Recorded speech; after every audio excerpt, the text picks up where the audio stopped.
आपका कार्यक्रम में आज जुड़ने के लिए। रचना मैम, आपसे शुरू करते हैं। काफ़ी दिनों बाद आपसे मुलाकात हुई, जरा निफ्टी और बैंक निफ्टी पे अपना व्यू पॉइंट दे दीजिए। हमने जो पॉइंट्स रखे हैं उसमें अगर कहीं भी कैलकुलेशन मिस्टेक है, कहीं भी हमारी एनालिसिस में दिक्कत है, उसको भी करेक्ट कीजिएगा और फिर हम आपसे शेयर्स पता करेंगे। Good morning ma'am. जी, good morning and thank you for having me here.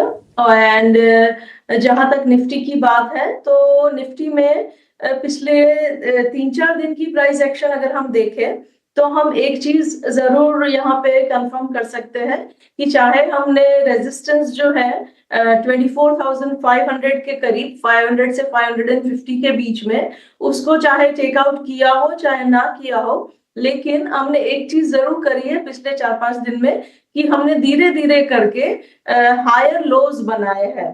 और ये अपने आप में एक इम्पॉर्टेंट बात है, स्पेशली जैसा स्कैरी एनवायरनमेंट क्रिएट हो गया था सडनली लास्ट वीक, उसके बाद तो विच शोज कि यहाँ पे कम से कम एक लो जो है वो बन चुका है नियर टर्म के लिए। इतना हम एज्यूम करके चल सकते हैं। और अगर लो बन गया है तो धीरे धीरे करके रेजिस्टेंस भी टेक आउट हो ही जाएगा। बड़े बड़े रेजिस्टेंस जो है वो एक बारी में नहीं टेक आउट होते, एंड 24,500 के आसपास का रेजिस्टेंस ऐसा ही है, तो थोड़ा टाइम लगेगा उसको टेक आउट करने में, पर वो भी हो जाएगा। और वो जिस दिन हो जाएगा उस दिन हमें एकदम रैपिड रैली मिल सकती है। तो निफ्टी में 24,500 के क्रॉस होने का इंतजार करें और बने रहे लॉन्ग साइड पे। और जो रीसेंट बॉटम बना है 24,000 के करीब, उसको एक सपोर्ट के तौर पे नजर में रखें। ठीक है, 24,500 के पार होने का आप इंतजार कीजिए। लॉन्ग की पोजीशन में उससे बने रहिए, कोई दिक्कत नहीं है। मोमेंटम ठीक है बाजार का। ये है रचना जी की रीडिंग। चलिए अब स्टॉक्स पे आ जाते हैं फटाफट और अपने तीनों के तीनों एक्सपर्ट से जानते हैं कि आज आपको स्टॉक्स में मौके कहां पर मिलेंगे। शुरुआत आयुष जी आपसे करेंगे। गुड मॉर्निंग, नमस्कार। बताइए आपके शेयर कौन से हैं आज के लिए? Morning to all of you. मेरे यहाँ से 2 बाय कॉल होंगे। फर्स्ट बाय कॉल है मेरा बीएल कश्यप पे। अगर हम बीएल कश्यप की यहाँ पे बात करें तो एक डबल बॉटम फॉर्मेशन हम देख रहे हैं इसकी daily, monthly and quarterly charts पे, और तीनों ही चार्ट्स पे बहुत अच्छा वॉल्यूम के साथ हम स्टॉक में ब्रेकआउट देख रहे हैं। प्लस आरएसआई का पॉजिटिव क्रॉसओवर भी है और काफी टाइम से स्टॉक अपने अपवर्ड राइजिंग चैनल में चल रहा है। कल हमने देखा सारे कंस्ट्रक्शन स्टॉक्स भी काफी अच्छा परफॉर्म किया और बीएल कश्यप में मुझे लगता है और भी मोमेंटम है, तो मुझे लगता है बीएल कश्यप को डेफिनेटली यहाँ से बाय करना चाहिए फॉर अ टारगेट ऑफ 124। यहाँ पे जो आपको स्टॉप लॉस मेंटेन करना है 109 करेगा। सेकंड स्टॉक जो मुझे पसंद आ रहा है वो सुदर्शन केमिकल्स का। सुदर्शन केमिकल ने अपने बॉलिंगर बैंड के अपर बैंड का ब्रेकआउट दिया है। ये स्टॉक की बात करें तो सारे इंपॉर्टेंट मूविंग एवरेजेस के ऊपर चल रहे हैं and higher of higher bottom formation है सारे टाइम फ्रेम्स पे। तो मुझे लगता है सुदर्शन केमिकल को डेफिनेटली यहाँ पे बाय किया जा सकता है फॉर अ टारगेट ऑफ 1035। यहाँ पे जो आपको स्टॉप लॉस मेंटेन करना है 980 रुपीज करेगा। काउंटर्स दोनों ही बाय साइड के ट्रेड्स और दोनों ही ब्रॉडर मार्केट के स्टॉक्स जो हैं आयुष के लिस्ट पे हैं, बीएल कश्यप और साथ ही सुदर्शन केमिकल्स। यहाँ पे आप नजर रखिए। Kiran ji good morning. अब आपसे समझना चाहेंगे, बताइए कौन से स्टॉक्स आपके फोकस लिस्ट में हैं? Very good morning everyone. So overall अगर आप देखोगे तो 2 इंडस्ट्रीज या तो 2 सेक्टर है मार्केट में कहीं ना कहीं हमें लग रहा है कि तेजी के अंदर है। पहला तो फार्मा सेक्टर है। फार्मा सेक्टर में ओवरऑल आप देखोगे तो काफी अच्छे रिटर्न्स ऑलरेडी दे दिए, लेकिन अभी भी हमें लग रहा है कि कुछ कुछ स्टॉक ऐसे हैं जो अपने ब्रेकआउट लेवल के आसपास है और यहाँ से भी एक अच्छा खासा रिटर्न एक्सपेक्टेड कर सकते हैं। तो उसमें से पहला स्टॉक है टोरेंट फार्मा। अगर टोरेंट फार्मा का आप डेली चार्ट देखोगे तो वहां पे एक flag and pull pattern continuous bullish pattern form हो रहा है। मोमेंटम इंडिकेटर भी बुलिश जोन में और लास्ट 3 दिन से जिस तरह से ओवरऑल हम देख रहे हैं कि ओपन इंटरेस्ट एड ऑन हो रहा है, प्राइसेस ऊपर जा रहे हैं, तो क्लियर कट लॉन्ग बिल्डअप भी है। सो 3330 के आसपास का क्लोजिंग है, हम लॉन्ग करके जाएंगे। 3400 का हमारा टारगेट रहेगा, 3300 ऐसे स्टॉप लॉस हम मेंटेन करेंगे। तो टोरेंट फार्मा हमारा पहला ट्रेड रहेगा। दूसरा जो हमारा पिक है वो है मेटल सेक्टर के अंदर। Metal sector high beta sector है, लेकिन कहीं ना कहीं जिस तरह से ओवरऑल फॉर्मेशन हम पिछले 3-4 दिन से देख रहे हैं, सभी स्टॉक्स अपने 100 डेज या तो 200 डेज मूविंग एवरेज के आसपास बुलिश कैंडलस्टिक्स पैटर्न या तो रिवर्सल कैंडलस्टिक्स पैटर्न बना रहे हैं। कहीं ना कहीं वापस से हायर लोज फॉर्मेशंस के अंदर रिज्यूम भी हुए हैं। वीडीएल की पर्टिकुलरली बात करें तो यहाँ पे आप डेली चार्ट के ऊपर एक हिडन बुलिश डाइवर्जेंस भी देखोगे और इंट्राडे चार्ट्स के ऊपर एक रेक्टेंगल पैटर्न ब्रेकआउट भी देखोगे। तो 430 के आसपास की क्लोजिंग है, हम लॉन्ग करके जाएंगे। 455 का हमारा टारगेट रहेगा and 419 as a stop loss हम मेंटेन करेंगे। तो टोरेंट फार्मा एंड वीडीएल हमारी तरफ से बाय कॉल रहेंगे। फार्मा एंड वीडीएल यानी कि वेदांता आपकी लिस्ट में है सर, दोनों के दोनों लॉन्ग शेयर हैं आपके पास। देखिए एक चीज़ मैं बताऊँ आपको, ग्लोबल मार्केट्स में अगर थोड़ा भी सुधार होगा जिसके मेरे को चांसेस थोड़े ज़्यादा लगते हैं, है ना। अच्छा, एक और आपको मैं मज़े की बात बताता हूँ, हालांकि मैं उसको स्टार्टिंग में बोलना चाहता था, मेरे से मिस हो गया वो है कि डोनाल्ड ट्रंप वापस से एक्स पर आ गए हैं, यानी कि ट्विटर पे आ चुके हैं। तो आप तैयार रहना ग्लोबल मार्केट्स के लिए, कभी ना कभी वो कुछ ना कुछ ट्वीट करते रहेंगे। और उसके दो सबसे बड़े कंटेंडर होते हैं ऊपर नीचे होने के, वो होता है मेटल्स और दूसरा सबसे ज़्यादा फर्क पड़ेगा आईटी को, थोड़ा बहुत फार्मा को भी आप जोड़ लो। तो 3 सेक्टर आगे चल के डोनाल्ड ट्रंप के अधीन हो जाएंगे कि वो सर क्या बोल रहे हैं क्या नहीं बोल रहे। अभी तो इलेक्शंस नहीं हुए, अभी तो प्रेसिडेंट नहीं बने, उससे पहले उनके ट्वीट की जो इतनी वेटेज है वो आपको पता लग जाएगी। ये मेरे से मिस हो गया था सुबह आपको बताना, जब मैं FIs के नंबर बता रहा था, तो मेरे को अभी याद आया तो मैंने आपको ये नोटिस करवा दिया। वेदांता आप थोड़ा एक्टिव रहिएगा इस शेयर के अंदर। टोरेंट फार्मा भी आप सर की तरफ से दिया गया है। और BL कश्यप ये एक स्टॉक है जो दिया है आयुष ने, और साथ ही साथ उनकी तरफ से सुदर्शन केमिकल्स भी लिस्ट में अंदर है, टारगेट है 1035 का। ठीक है रचना मैम, आपके ट्रेडिंग कॉल्स के हैं आज की? जी, मेरी तरफ से जो ट्रेडिंग कॉल्स रहेंगे उसमें 2 है एंड दोनों लॉन्ग साइड पे है। एक है हेवल्स के फ्यूचर्स जिसको हम लॉन्ग करेंगे, और दूसरा है LIC हाउसिंग फाइनेंस के फ्यूचर्स जिसको हम अगेन लॉन्ग करेंगे। पहले अगर हेवल्स की बात करी जाए तो हेवल्स में कल के दिन में भी एक अच्छा प्रदर्शन देने की उम्मीद थी और उसने काफी कोशिश करी है। Near the high of the day it is try to close, और मुझे ये लग रहा है कि आज के दिन में जब मार्केट संभल जाएगा शुरुआत की वॉलेटिलिटी के बाद, जिसकी उम्मीद है, तो उस टाइम पे यहाँ पे एक फिर से मूवमेंट आनी चाहिए और अपसाइड पे फर्दर कंटिन्यूएशन होना चाहिए। तो हम 1800 के SL के साथ इसको अगर लॉन्ग करेंगे तो 1850 और 1860 के 2 टारगेट लगा सकते हैं। और दूसरा जो कॉल है that is LIC housing finance. LIC housing finance की एक स्पेशल बात है कि वो डेली चार्ट पे 200 पीरियड एवरेज पे ही बैठा है, बिल्कुल वहीं पे बैठा है और वहां से मूवमेंट शुरू हो रही है, तो which is a very good place to begin a new move. तो इसलिए अगर इसमें मूवमेंट आएगी तो वो अच्छी तरह से आगे बढ़नी चाहिए। और अगर इसमें 638 का SL सस्टेन करेंगे हम, तो अपसाइड में 653 तक एंड 658 तक भी जा सकते हैं। बस शुरुआत की अगर 5-15 मिनट मार्केट बहुत वोलेटाइल है तो वो रुक जाना चाहिए। हमारे पास पूरे 6 घंटे हैं, उसका पूरा उपयोग करेंगे और जरूरी नहीं है कि ओपनिंग में कूद जाए। शुरुआत की वॉलेटिलिटी को सेटल होने दें और उसके बाद एंटर करें after the first few minutes. ठीक है, बिल्कुल मैम एग्री करता हूँ आपके पॉइंट से। जो आपने LIC वाली बात बताई ना कि 200 EMA पे बिल्कुल आके रोका, और एग्जैक्टली हमने वही आपके सामने चार्ट के जरिए शो भी कर दिया है। आप देखो पिछली बार भी जब ये रुका था तो 5 जून की बारी थी, वहाँ से क्या शार्प पुल बैक आया, सेम उसी लाइन पे फिर से आके रुक गया है। कहोगे तो मैं आपको मार्क भी कर देता हूँ, ये वाला हिस्सा है फर्स्ट वाला, और सेम उसी जगह पर ही वापस से वॉल्यूम श्रिंक हो चुका है नेगेटिव का। कहने का मतलब है कि एक स्ट्रॉन्ग पुल बैक का कंटेंडर है। रचना वैद्य आपने शेयर ढूंढा है, आप इसका बेनिफिट उठाइएगा। मैंने और सारे शेयर्स भी चेक किए, बट मेरे को LIC भी एक अच्छा स्ट्रॉन्ग कंटेंडर लग रहा है पुल बैक का। हेवल्स भी मैम की लिस्ट में है, आप इसको नोटिस करके रखिएगा। हटा दीजिए स्क्रीन से। अब जरा शरद को अपने साथ जोड़ लेते हैं। शरद आपको बताएंगे अर्निंग्स, और अर्निंग्स में आपको ये भी बता देंगे किसकी अच्छी किसकी खराब, किसके अनुमान के मुताबिक है, ताकि आपको ज़्यादा मेहनत ना करनी पड़े, सीधी प्लेट एक छप के आपके सामने आ जाए। और उसके बाद फिर हमसे हम खबरों वाले शेयर्स भी पता करेंगे। शरद गुड मॉर्निंग, जरा पहले बताएं अर्निंग्स वाले शेयर। Good morning Dimpy. तो ऑफकोर्स अच्छे नतीजे वाले जो शेयर्स हैं उस पर फोकस करेंगे, तो यहाँ पे देखेंगे कि स्ट्रॉन्ग सेट ऑफ नंबर्स आपका NMDC, सेंको गोल्ड, एलेम्बिक, ये सारे स्टॉक्स में आए हैं। सेंको गोल्ड में भी अच्छे नंबर्स देखने मिले हैं। अनुमान मुताबिक अगर आंकड़ों की बात करें तो Vodafone idea, Hindustan copper, RFC जैसे स्टॉक्स हैं। कुछ स्टॉक्स हैं जो अनुमान से कम आए हैं, वो है इंक्लूड करते हैं RCF, HOAC, DCX सिस्टम्स, यात्रा ऑनलाइन, और ये सारे स्टॉक्स जो आप देख रहे हैं आपके स्क्रीन पे आ रहे हैं। कुछ स्टॉक्स हमने पिकआउट किए हैं इस बड़े लिस्ट से कि यहाँ पे ज़्यादा एक्शन देखने मिल सकता है और ऑफ कोर्स इसकी इंपॉर्टेंस भी ज़्यादा है। NMDC सबसे पहले रहेगा। यहाँ पे जो है रियलाइजेशंस इंप्रूव हुए हैं, मार्जिन्स में भी इंप्रूवमेंट देखने मिली है, नंबर जो है अच्छे आए हैं। सेंको गोल्ड की बात करें तो लगातार 2 क्वार्टर की जो है बहुत अच्छी परफॉर्मेंस देखने मिल रही है। EBITDA margin 259 basis point jump किया है और ओवरऑल एक सीजनली वीक क्वार्टर था, उसके बावजूद एक ज्वेलरी कंपनी के लिए सेंको गोल्ड ने अच्छी परफॉर्मेंस की है। वोडाफोन आइडिया की बात करें तो largely inline set of numbers आए हैं, लेकिन जो टेलीकॉम कंपनीज़ पे हम ट्रैक करते ARPUs वो इम्प्रूव हुआ है। ARPU इंक्रीज़ हुआ है 4.5%, 146 रुपीज़ का आ गया है। हिंदुस्तान कॉपर की बात करें तो यहाँ पे largely inline set of numbers आया है। अनुमान के मुताबिक जो है ये आंकड़े आपको स्क्रीन पे दिखेंगे। राष्ट्रीय केमिकल्स फर्टिलाइजर्स के कमज़ोर नतीजे आए हैं। सीक्वेंशियली हमने देखा 240 बेसिस पॉइंट्स का गिरावट आया है और इंटरेस्टिंगली फर्टिलाइज़र कंपनीज़ को इस क्वार्टर में सीजनली स्ट्रॉन्ग क्वार्टर होता है, लेकिन यहाँ पे जो देखने मिल रही है आरसीएफ से वो उल्टा देखने मिल रहा है। आमी ऑर्गेनिक्स की बात करें तो यहाँ पे अक्रॉस पैरामीटर्स जो है एनालिस्ट एस्टिमेट से वीक नंबर्स आए हैं, स्टॉक में प्रेशर आ सकता है। और ग्लोबल स्पिरिट्स यहाँ पे भी जो है हम देखने मिल रही है एडजस्टमेंट्स कुछ हुई हैं, of course raw material cost का इम्पैक्ट आया है जिसके कारण नतीजे जो हैं कमज़ोर हैं। तो ये अहम स्टॉक्स है, largely mix to weak set of numbers जो है देखने मिल रहे हैं, स्पेशली आपके mid cap small cap space से।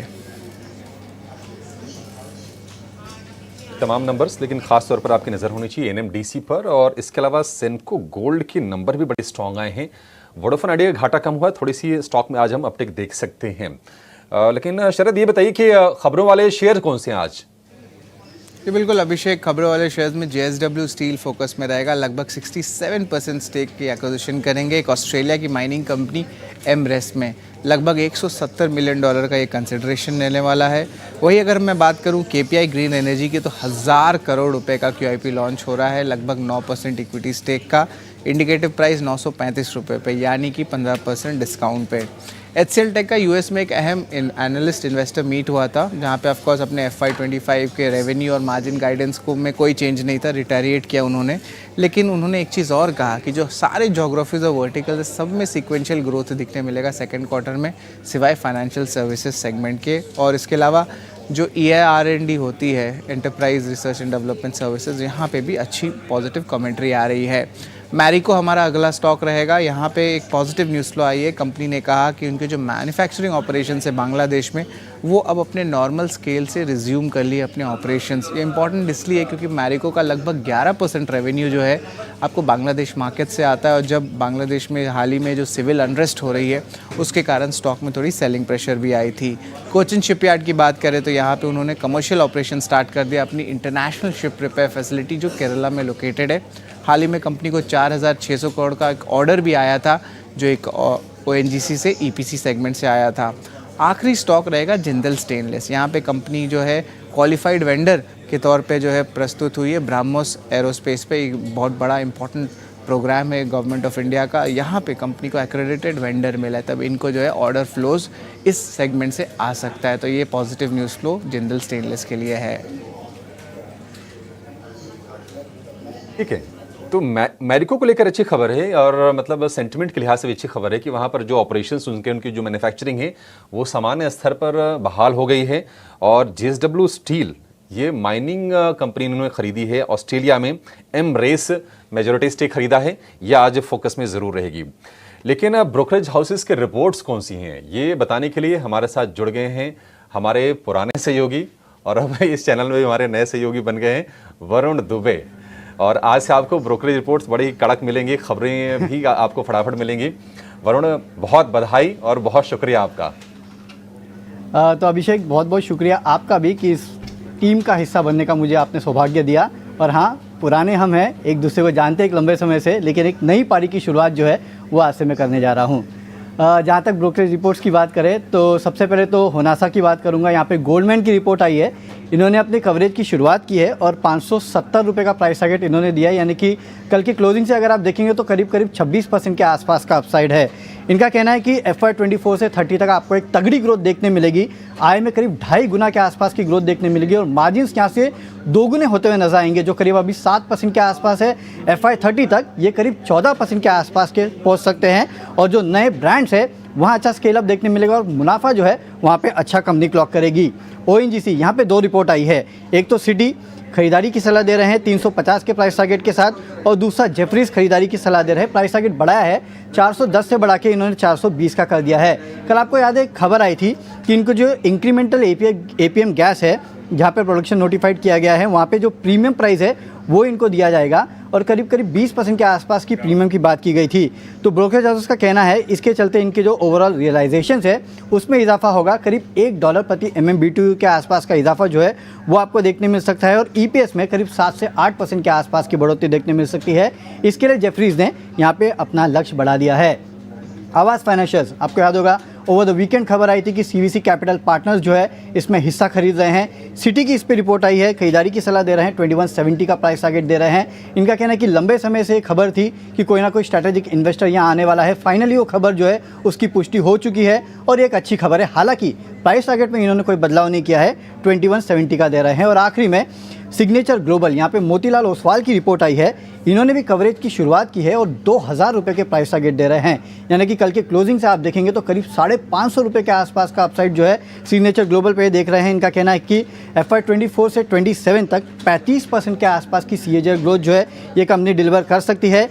एग्जीक्यूशन ट्रैक रिकॉर्ड जो है इस कंपनी का काफ़ी बेहतरीन है। साथ ही साथ वैल्यूएशन जो है वो इस कंपनी के फ्यूचर ग्रोथ पोटेंशियल जो है उसको फिलहाल रिफ्लेक्ट नहीं कर रहे हैं, तो वैल्यूएशंस भी इनको सस्ते लगते हैं। इसके लिए 2000 रुपये के आसपास के तगड़े अपसाइड जो है वो सिग्नेचर ग्लोबल पे देख रहे हैं। मोतीलाल ने इनिशिएट किया है अपना कवरेज। ठीक है, शुक्रिया वरुण। तो ये तमाम रिपोर्ट्स जो आज आपके फोकस में होनी चाहिए, सिग्नेचर ग्लोबल पर 2000 रुपए का टारगेट और ONGC, कल हमने देखा था कि लास्ट आवर के ट्रेड में एक जब APM गैस वाली जब खबर आई थी प्राइसिंग प्रीमियम प्राइसिंग वाली, अचानक से 10-12 रुपए चढ़ के बंद हुआ था ONGC का शेयर, वो भी फोकस में रहेगा। और उसके लिए जेफरीज ने अच्छा खासा टारगेट आपके लिए दिया है 420 रुपए का, पहले 410 था, अब 420 कर दिया। तो ये तमाम रिपोर्ट्स हैं जिनके दम पर आज आपको एक्शन दिखेगा। एक छोटे से ब्रेक लिए रुकेंगे और ब्रेक के बाद फटाफट स्टॉक्स पर आपके लिए चर्चा शुरू करेंगे और आपके लिए बेहतरीन ट्रेड्स हम खोज के लेकर आएंगे।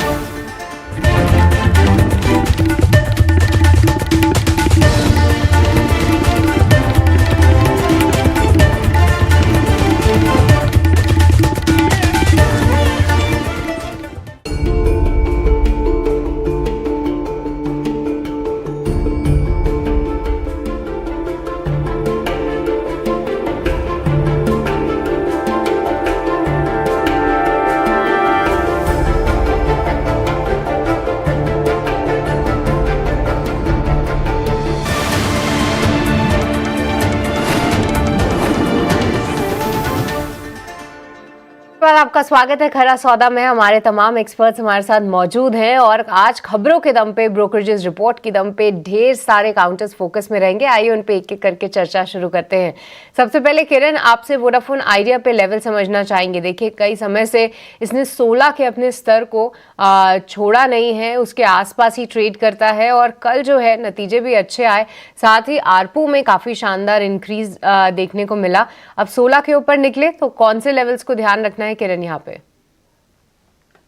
आइडिया की अगर हम बात करें तो काउंटर काफी दिन के बाद अपने 200 डेज मूविंग एवरेज के ऊपर आया है, तो ये पॉजिटिव चीज तो है ही ऑलरेडी।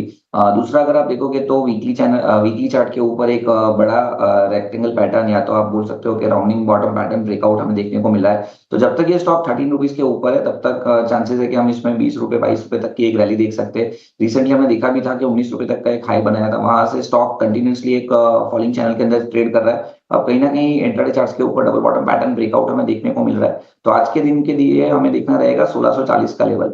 अगर 16.40 के लेवल के ऊपर वोडाफोन क्रॉस करता है इंट्राडे के पॉइंट ऑफ व्यू से, तो देयर आर चांसेस कि हम एक अच्छी खासी तेजी इसमें देख सकते हैं। तो कंडीशनल बाय रहेगा, 16.40 के ऊपर आप बाय कीजिए, 15.80 का स्टॉप लॉस हमें रखना रहेगा। और जिस तरह से ओवरऑल चार्ट पैटर्न दिख रहा है, 18 रुपए तक की एक रैली एक्सपेक्टेड है। 16.5 के अगर ऊपर निकले तो 18 तक की रैली दिखा सकता है वोडाफोन आइडिया। तो ये एक लेवल है जहां पे आपको रखनी है नज़र। भारती एयरटेल के लिए भी कल एक पॉजिटिव न्यूज़ आई थी, उसके बाद देखते हैं कि आज क्या कुछ उस पर प्राइस एक्शन होता है। पर आज जैसा कि वरुण हमें बता रहे थे कि सिग्नेचर ग्लोबल भी फोकस में रहेगा, क्योंकि यहाँ पे मोतीलाल ओसवाल की शानदार रिपोर्ट आई है, बड़े टारगेट्स दिए हैं। आयुष, आपसे समझना चाहेंगे चार्ट्स पे कैसे देख रहे हैं आप इसे, क्योंकि कल भी एक अच्छा मूव था 3% का, पर क्या फिर से 1600 और उसके ऊपर के लेवल्स दिखा सकता है सिग्नेचर ग्लोबल? जी, सिग्नेचर ग्लोबल की बात करें तो इसकी वीकली और मंथली चार्ट में बहुत अच्छा कंसोलिडेशन है, इसका ब्रेकआउट एनी टाइम एक्सपेक्टेड है। कल के सेशन में अपने स्टॉक ने 20 डे मूविंग एवरेज का रेजिस्टेंस लिया है जो 1460 का है और कल का हाई भी 1460 है। जैसे ये स्टॉक 1460 के ऊपर निकल के ट्रेड करता है, इसमें स्विंग रेजिस्टेंस का भी ब्रेकआउट आएगा, तो डेफिनेटली 1460 के ऊपर यहाँ से तकरीबन 6.5 रुपए ऊपर रहेगा, वहां पर आप इसको बाई कीजिए। इसमें जो फर्स्ट टारगेट हम एक्सपेक्ट कर रहे हैं वो मिनिमम 1536 रुपीज का रहेगा। ग्लोबल यहाँ पर भी जो है आप बाय कर सकते हैं। देखते हैं किस तरीके की ओपनिंग होती है, क्योंकि ध्यान रखिएगा जब ऐसी रिपोर्ट्स आती हैं जहाँ पे बड़े टारगेट्स रहते हैं तो रिएक्शन भी काफ़ी इंटरेस्टिंग होता है देखना। रचना जी गुड मॉर्निंग, आपसे समझना चाहेंगे ONGC के बारे में, क्योंकि देखिए कल हमारी एक एक्सक्लूसिव खबर भी थी, उसका एक रिएक्शन देखने को मिला। साथ ही कंपनी के कुछ पॉजिटिव अनाउंसमेंट्स आए कि उनकी एग्जिस्टिंग जो कि कैपेसिटी है उसमें जो है आने वाले समय में ज्यादा प्रोडक्शन होते हुए देखेंगे। ब्रोकरेजेस पॉजिटिव हैं इसको देखते हुए। रचना जी कल एक ब्रेकआउट भी दिखा रहा था ONGC का काउंटर, पर आज क्या फिर से लेना चाहिए, क्योंकि क्रूड भी ऊपर है। एक बड़ा कोरिलेशन जो है ONGC और क्रूड जो ग्लोबल मार्केट में चलता है उसकी चाल में देखने को मिलता है। आज क्या करना चाहिए ONGC में? जी मेरे हिसाब से आज ONGC में अगर इंट्राडे डिप आता है तो बाइंग करनी चाहिए।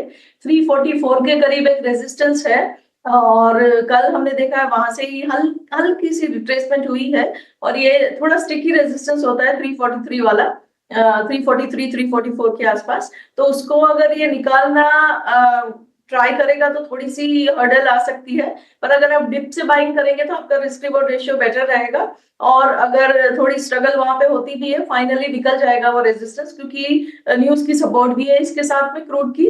और अगर एक बार ही निकल गया 343 344 के ऊपर तो ये अपने को आने वाले टाइम में 355 की तरफ जाता हुआ दिख सकता है। डाउनसाइड में सपोर्ट के लिए 340 को नजर में रखना चाहिए। ओके, तो एक क्लियर कट राय ONGC पे देखिए, बाय ऑन डिप्स की रणनीति यहाँ पे आप अपनाइए। एक जो साफ रेजिस्टेंस निकल कर आ रहा है वो है 344, कोई हर्जा नहीं है यहाँ से 2 से 3 रुपए रुकने में। उसके बाद अगर निकलता है तो आने वाले टाइम के लिए 10 रुपए तक के जो टारगेट्स हैं वो क्लियर हो जाते हैं। तो ONGC के ब्रेकआउट को पकड़ने की और उस पर ट्रेड करने की साफ रणनीति।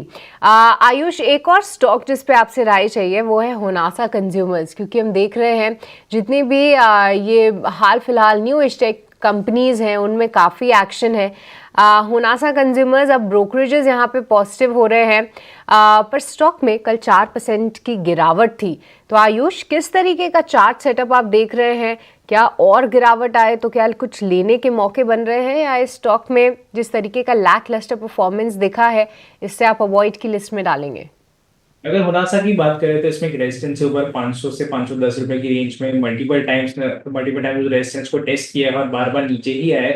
तो मुझे लगता है एक बार इसका जो लेवल है, जो एक्यूमुलेशन जोन है, वो है तकरीबन 435 से 430 रुपए के आसपास, जो यहाँ से तकरीबन 15 रुपए नीचे है। अगर इन लेवल्स में मिलता है 30-35 के आसपास, जो कि 100 डे मूविंग एवरेज भी है, तो वो एक बहुत अच्छा इंपॉर्टेंट सपोर्ट जोन है। तो डेफिनेटली उस जोन में उसको बाई करना चाहिए। अभी स्टॉक में बाई नहीं करनी चाहिए, 430 से 35 का वेट करना चाहिए एक बार। ठीक है रचना मैम, ये HDFC पे आज कैसे ट्रेड करें? आज का स्टॉप लॉस और आज का टारगेट क्या होगा? आज MSCI का पहली बार इंडिकेशन दिखाएगा ये, तो आपका स्टॉप लॉस टारगेट क्या और ट्रेडिंग की रेंज क्या है? जी जहां तक HDFC बैंक की बात है, HDFC बैंक ने कल भी एक बहुत ही स्ट्रॉन्ग अटेम्प्ट दिखाया था फर्स्ट हाफ में ऊपर जाने के लिए। हालांकि वो चीज होल्ड नहीं कर पाई in the second half. Nevertheless आज के दिन में अगर ये काउंटर ओपनिंग के बाद 1662 के ऊपर जाने की कोशिश करता है, 1662 के ऊपर स्टेबल होता हुआ अगर नजर आता है तो यहाँ पे बाय बनता है only and only above 1662, and in that case हमें ऊपर वाली साइड पे 1685 and 1705 ये दो टारगेट्स मिलेंगे जिनको हम अचीव करने की उम्मीद रखेंगे। डाउन साइड पे सपोर्ट के लिए 1650 के नंबर को ध्यान में रखना चाहिए। 1650 होल्ड करेगा तो ये ट्रेड वर्कआउट होना चाहिए। ठीक है, डन। एक काम और पढ़ते करते हैं जरा। किरण सर, दोनों शेयर जल्दी जल्दी से चेक करना, हम स्टैंपिंग कर देंगे उस पर। वोल्टास पे और जुबिलेंट फूडवर्क कल के दो सुपरस्टार थे, इन दोनों पे आज क्या करना है? वोल्टास और जुबिलेंट फूड। सो जुबिलेंट फूड अगर आपको ध्यान हो तो हमने लास्ट वीक भी डिस्कस किया था, कहीं ना कहीं एक कॉन्टिनेंटल पैटर्न ब्रेकआउट है।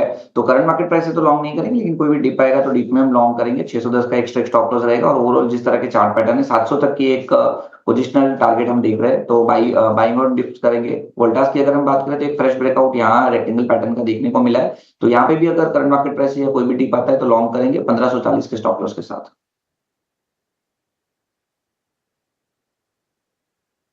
दोनों ही शेयर्स के अंदर सीधा सीधा कोई भी पोजीशन यहाँ पे लेगा नहीं, तो दोनों ही पोजीशंस के अंदर जिनके पास है उनको अगर थोड़ा बहुत प्रॉफिट बुक करना है तो ठीक है, नहीं तो जिनके पास नहीं है उनको तो बाइंग ऑन डिप करना चाहिए। स्टैंपिंग कर दो बाइंग ऑन डिप्स की, दोनों पे ही, भले टारगेट स्टॉप लॉस आपको नहीं है तो आप, लेकिन इसमें बाइंग ऑन डिप्स की आप एक स्टैंपिंग करके रखो।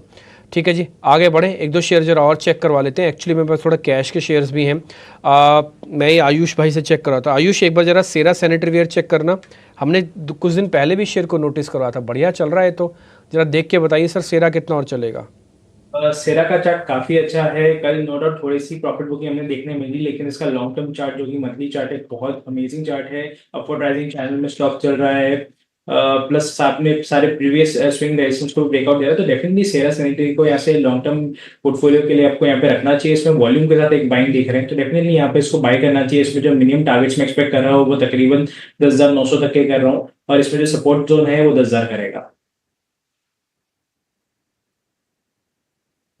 ठीक है, एक शेयर बस मैं और आपसे पता कर लेता हूँ जल्दी से, वो है इप्का लैब। एक बार ज़रा चेक करना सर, आयुष भाई आप ही चेक करो। इप्का लैब, ये बढ़िया कप एंड हैंडल पैटर्न है, इसके अंदर ब्रेकआउट है, बड़ा पैसा आ सकता है इसके अंदर, चेक करके बताइए इप्का लैब।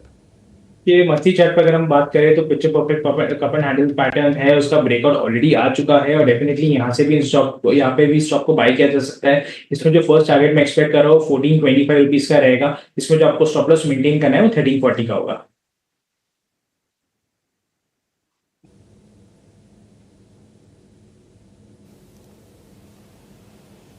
ठीक है, तो ये कुछ एक शेयर्स थे जो हम पता कर रहे थे। आपके लेवल में कुछ एक ब्रेकआउट शेयर्स भी अभी लेके आऊँगा आपके साथ, तो वो भी जरा पता कर लेंगे। कोई ऑप्शंस का ट्रेड है, एक बार जरा वो भी पता कर लेते हैं। रचना मैम, आज अगर कोई मेरे को ऑप्शंस का ट्रेड लेना हो तो मैं कोई ले सकता हूँ क्या? मैं एक्चुअली थोड़ा ऑप्शंस में भी इंटरेस्टेड हूँ और इंडेक्स की ऑप्शंस में ज़्यादा इंटरेस्टेड हूँ मैं। अगर है तो कुछ बता दीजिए, कोई भी स्टॉक्स की भी हो तब भी चलेगा। जी, अगर इंडेक्स की ऑप्शंस की हम बात करें तो यहाँ पे हम ट्राई कर सकते हैं निफ्टी के ऑप्शंस को बाय करने के लिए। और आज तो 13th ऑलरेडी है, और अगर हमें यहाँ पे बाय करना होगा तो मैं आज और कल का बात नहीं करूंगी, बट आई विल सजेस्ट कि नेक्स्ट वीक के ऑप्शन की हम तैयारी करें। तो that would be 22 of August. Nifty के 22 ऑफ अगस्त के ऑप्शंस में अगर हम 24,500 के आसपास का कॉल लेते हैं तो यहाँ पे 24,500 के कॉल में बेसिकली 137 पे है उसका प्रीमियम। तो इसको अगर लॉन्ग करते हैं विथ स्टॉप लॉस ऑफ 100, तो ऊपर वाली साइड पे यहाँ पे काफी चांसेस है कि ये काउंटर 200 को क्रॉस करे। 137 पे जो है वो 200 को क्रॉस करके 225 एंड 265 एंड इवन 300 की तरफ जाता हुआ हमें नजर आना चाहिए with in a weeks time, and 100 के स्टॉप लॉस के साथ इसको लॉन्ग करना चाहिए। अगर 24,500 के ऊपर का जो ब्रेकआउट हम अज्यूम कर रहे हैं निफ्टी में आएगा, वो अगर एक्चुअल में आ गया तो this option can actually fly. ठीक है, तो ये 14th वाली नहीं है, इस तारीख वाली ऑप्शन से एक बार आपको सामने दिखा देते हैं। 24,500 की कॉल है, वो गलती से ना आप इसको खरीदेगा क्योंकि ये तो कल एक्सपायर होने जा रही है। ठीक है, तो आप 24,500 की जो मैम बता रही हैं वो 22 अगस्त की है, यानी कि इस वाली एक्सपायरी को छोड़ के उससे अगले वाली। अब करें क्या, अभी एक्सचेंजेस ने बना दी वीकली एक्सपायरी। हम तो पहले एक को एंजॉय करते थे, अब हर हफ्ते हमको एक्सपायरी दिखानी पड़ती है, तो डेट भी बतानी पड़ती है। भाई 14 वाली मत देखो, 22 तारीख वाली देखो। ठीक है, तो मैं आपको रेट बता देता हूँ, आप नोट कर लीजिएगा, यूट्यूब पे भी लिखा होगा, आपको आ जाएगा, ग्राफिक्स फॉर्म में भी थोड़ी देर में छपा हुआ। 24,500 की कॉल प्लस करनी है 137 रुपये में जो भी चल रही है। स्टॉप लॉस इसका लगेगा 100 रुपया, टारगेट होगा इसका 265 से 300 रुपये तक का। आई रिपीट, 300 से 265 तक का टारगेट है, 100 रुपये का स्टॉप लॉस है, 137 पे चल रही है। स्ट्राइक की कीमत है 24,500 वाली, डेट है 22 तारीख वाली। तो ये आपने अच्छे से नोट कर लिया होगा। अब अभिषेक जी अपने क्वेश्चंस पूछ रहे हैं। ठीक है, तो ये आपके लिए निफ्टी के ऑप्शंस में मौके आपको रचना जी ने आइडेंटिफाई करके बताए हैं। हमारे आज के फंडामेंटल एक्सपर्ट वेंचुरा सिक्योरिटीज़ के विनीत बुरिंजकर हमारे साथ जुड़ गए हैं।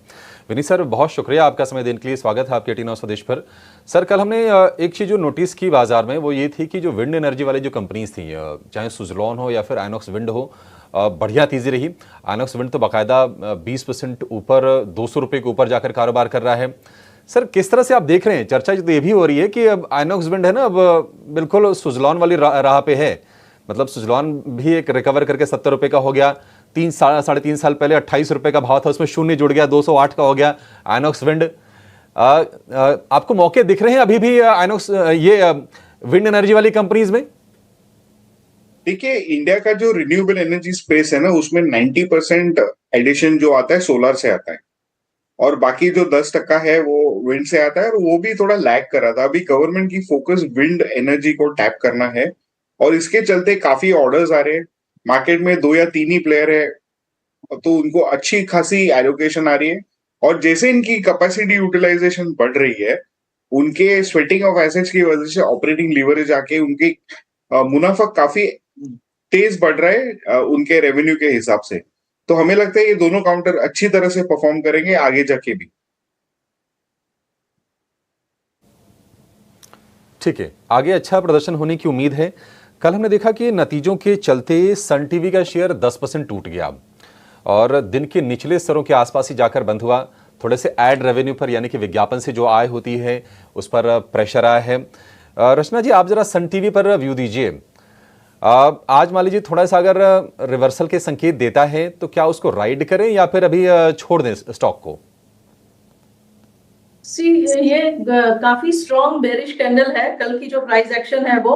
अब इसमें से इतनी स्ट्रॉन्ग नेगेटिविटी के बाद अगर रिवर्सल आएगा तो तभी आएगा जब ये काउंटर 860 के ऊपर निकलेगा। तो 860 तक की जितनी भी रैलीज है वो मेरे हिसाब से 860 के आसपास फेल होनी चाहिए, और इवन बिफोर दैट। तो इन दैट केस हमें रैलीज के फेल होने पे शॉर्ट करना चाहिए, ना कि लॉन्ग। और अगर 860 के ऊपर जिस दिन भी हमें स्टेबलाइज होता हुआ दिखेगा तो और तब हम उस पे लॉन्ग साइड का ख्याल लाएंगे, एंड नॉट बिफोर दैट। ठीक है, सन टीवी को लेकर ये व्यू। मैरिको को लेकर अच्छी खबर आई है कि बांग्लादेश में जो प्रदर्शन वगैरह चल रहे थे अब उसके बाद थोड़ी सी नॉर्मलसी के संकेत आ गए हैं और उन्होंने अपना मैन्युफैक्चरिंग वहां पर शुरू कर दिया है। वैसे भी मैरिको का रूरल प्ले यानी कि ग्रामीण भारत का प्ले बड़ा अच्छा है, उन एरियाज को ये टारगेट करती है कंपनी। हालांकि महीने भर से अगर देखेंगे तो रेंज में ये शेयर रहा है। आप बताइए आयुष, मैरिको कैसा लग रहा है आपको ये शेयर और क्या करें इसमें? अभी आपने सही कहा, ये काफी टाइम से रेंज बाउंड मूवमेंट ही है। इसमें अपना इनसाइड कैंडल चल रहा है और अभी तक उसका ब्रेकआउट या ब्रेकडाउन आया नहीं है। तो मुझे लगता है ये स्टॉक और साइडवेज हो सकता है। इसमें मल्टीपल एवरेज के सपोर्ट और रेजिस्टेंस है। तो मुझे लगता है मैरिको में अगर कोई भी ट्रेड बनाना है या तो 670 के ऊपर ही बनाना है, तब तक अभी इसमें कुछ नहीं बनाना है, क्योंकि इसमें एक इंपॉर्टेंट सपोर्ट जोन के आसपास स्टॉक चल रहा है। मुझे यहाँ पे वेट करना है कि सपोर्ट ब्रेक करता है कि नहीं। तो 670 के ऊपर ही स्टॉक में कुछ भी अगर बाय कॉल की पोजिशन हमें रखनी है, उससे पहले कुछ नहीं करना है। ठीक है, 680 के ऊपर ठीक है, इंतजार करना है अभी। 35-40 रुपए चलने दीजिए, उसके बाद कंफर्मेशन आ जाएगा कि नहीं अब ये चलने को अच्छे से तैयार है और आप थोड़े से कम तनाव लेके आप उसमें फिर ट्रेड ले पाएंगे। विनीत सर, अडानी वाले जो शेयर्स थे कल हमने देखे कि शुरुआत में तो थोड़े नरम रहे, लेकिन कमजोर सेंटिमेंट के बाद भी रिकवर अच्छे से किए। हिंडनबर्ग की जो नई जो आरोप है उनके सीबी चीफ के ऊपर, उसको सिरे से खारिज किया पूरे के पूरे बाजार ने, और तमाम हमारी जो इन्वेस्टर कम्युनिटी है वो भी कह रहे थे कि ज्यादा असर नहीं पड़ेगा। आप बताइए कि कहां पर मौके अभी भी हैं, क्योंकि हमने देखा कि कई सारे शेयर तो लाल हरे निशान में आके बंद हुए हैं, अडानी ग्रीन, अंबुजा सीमेंट वगैरह। देखिए, अब अगर आप MSCI इंडेक्स ने भी अभी अपना तरीका बदला है अडानी के स्टॉक्स को वैल्यू करने के हिसाब से, तो मुझे लगता है ये बहुत ही सिग्निफिकेंट पॉजिटिव है फॉर अडानी स्टॉक्स, क्योंकि अभी काफी डिमांड आ जाएगी ये स्टॉक्स में, इंस्टीट्यूशनल डिमांड। तो इंस्टीट्यूशनल डिमांड चलते फंडामेंटल्स कंपनी के तो बहुत बढ़िया है। हमें Adani green, Adani enterprises, Adani energy solutions और अडानी विल्मार में अच्छे संकेत लगते हैं आगे जाके। तो हम ये 4 स्टॉक आपको रिकमेंड करेंगे। ठीक है, ये 4 स्टॉक आपके लिए अडानी ग्रुप से। कल ऑटो एंसिलरी स्पेस में बढ़िया हमने तेजी देखी। अगर आप बैटरी वाले शेयर देख लें या फिर कंपोनेंट वाले शेयर, वो भी हमारा राजा तो चल ही रहा था, उसके अपने ट्रिगर थे। एक शेयर जिस पर रचना जी आपसे व्यू चाहेंगे वो है सुब्रॉस का। आखिरी के घंटे के बाद जाके हमने देखा कि बढ़िया मजबूत इसने एक नीचे से रिकवरी दिखाई और 700 रुपए के ऊपर की क्लोजिंग दी है सुब्रोस ने। रिजल्ट का ट्रिगर रहा। प्रॉफिट की बात करें तो ऑलमोस्ट 3 गुने का प्रॉफिट सुब्रोस ने दिखाया है। आज क्या आपको लगता है कि कंटिन्यू करेगा तेजी? अगर मान लीजिए करता है, ये कहां तक जाएगा शेयर? जिसके पास है वो क्या होल्ड करे? जी, जहां तक सुब्रोस की बात है, 690 के लेवल को जब तक ये होल्ड करेगा तब तक ये पॉजिटिव रहेगा। अभी पॉजिटिव है और 690 के ऊपर जब तक बना रहेगा तब तक ये पॉजिटिविटी कंटिन्यू होगी। तो 690 के एसएल के साथ बने रह सकते हैं। और अपसाइड पे अगर ये जाता है तो ये जा सकता है 760 की तरफ, और अगर एक बार 760 निकल गया देन 775 की तरफ जा सकता है, but that will take some time. तो सुब्रोस मौजूदा स्तरों से भी एक अच्छा मूव दिखा सकता है और हम देख रहे हैं कि पूरे ऑटो स्पेस में जान है। खास तौर से मोला के बारे में भी हाईलाइट कर रहे थे कि किस तरीके से जो है इंटरेस्ट बढ़ते हुए दिख रहा है। और कल एक खबर में भी हमने कवर किया कि इसमें DII इसका जो इंटरेस्ट है वो फिर से लौटता हुआ दिखा है। इसके अलावा अगर हम देखें तो कल हीरो मोटोकॉर्प भी फोकस में था, क्योंकि आज आएंगे कंपनी के नतीजे, पर नतीजों से उम्मीद अच्छी ही है। आयुष, एक बार आपसे समझना चाहेंगे कि आज हीरो मोटोकॉर्प पे फिर से एक बार नज़र रखनी चाहिए, क्योंकि आखिरी ऑटो OEM है 2 व्हीलर स्पेस में जो कि अब नंबर्स दर्ज करेगी, और अब तक हमने देखा है सबने ही ठीक ठाक नंबर्स दिखाए हैं। उम्मीदें अच्छी हैं, पर क्या एक जो मूव है, आई थिंक वो यू थिंक कि ऑलरेडी वो प्राइस में है, या फिर आपको लगता है कि यहाँ से और भी तेज़ी आ सकती है टेक्निकल सेटअप के लिहाज से? हीरो मोटोकॉर्प की बात करें तो अपनी 20 डे मूविंग एवरेज के आसपास चल रहा है, सपोर्ट के आसपास ही है। तो मुझे लगता है यहाँ से डेफिनेटली ट्रेंड लाइन का ब्रेकआउट भी आएगा, और नंबर्स के कारण जो एक्सपेक्टेड है कि अच्छे ही होने चाहिए। मुझे लगता है डेफिनेटली स्टॉक में एक अच्छा रिवर्सल आ सकता है। ऊपर में स्टॉक को 5450 तक के लेवल्स इजीली अचीव कर सकता है, जो कि उसका 50 डे मूविंग एवरेज है। वहां तक मुझे लगता है स्टॉक इजीली जा सकता है, तो डेफिनेटली ऐसे बाय किया जा सकता है। स्तरों पर भी हीरो मोटोकॉर्प बाय किया जा सकता है, इस पे नज़र रखिए। एक अर्निंग्स कैंडिडेट है। पर किरण जी, एक स्टॉक जिसके बारे में शायद क्योंकि आप हमसे लगातार जुड़ते हैं, ऑलमोस्ट 1 महीने से हम चर्चा कर रहे हैं, वो है ग्रैन्यूल्स इंडिया। आई थिंक इसका 520 या 525 के आसपास का ब्रेकआउट आपने और बाकी एक्सपर्ट्स ने भी पकड़ा था, और अब देखिए 700 के पास आके टिक चुका है ग्रैन्यूल्स इंडिया। अब कौन से टारगेट्स ध्यान में रखने हैं किरण जी, और कहाँ तक जाएगा ये स्टॉक?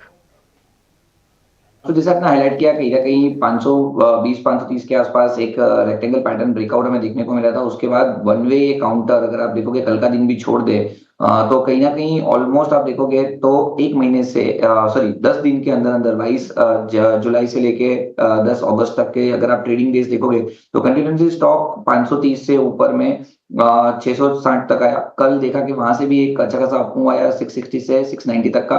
तो इसको फ्लैग पैटर्न ब्रेकआउट हम कंसीडर कर सकते हैं। और जिस तरह के ओवरऑल चार्ट पैटर्न है, डेफिनेटली जो मोमेंटम इंडिकेटर है एक्सट्रीम ओवरबॉट जोन के अंदर है, तो फ्रेश बाइंग के लिए तो हम रेकमेंड नहीं करेंगे, लेकिन जिनके पास है वो होल्ड कर सकते हैं। एक अग्रेसिव स्टॉप लॉस आप 650 का मेंटेन कीजिए। जब तक 650 का लेवल ब्रेक नहीं होता है तब तक ऊपर में 750 780 तक के टारगेट भी आ सकते हैं, लेकिन मौजूदा स्तरों के ऊपर हम बाई नहीं रिकमेंड करेंगे। कोई भी डिप आता है तो आप डिप में बाई कीजिए 650 के स्टॉप लॉस के साथ।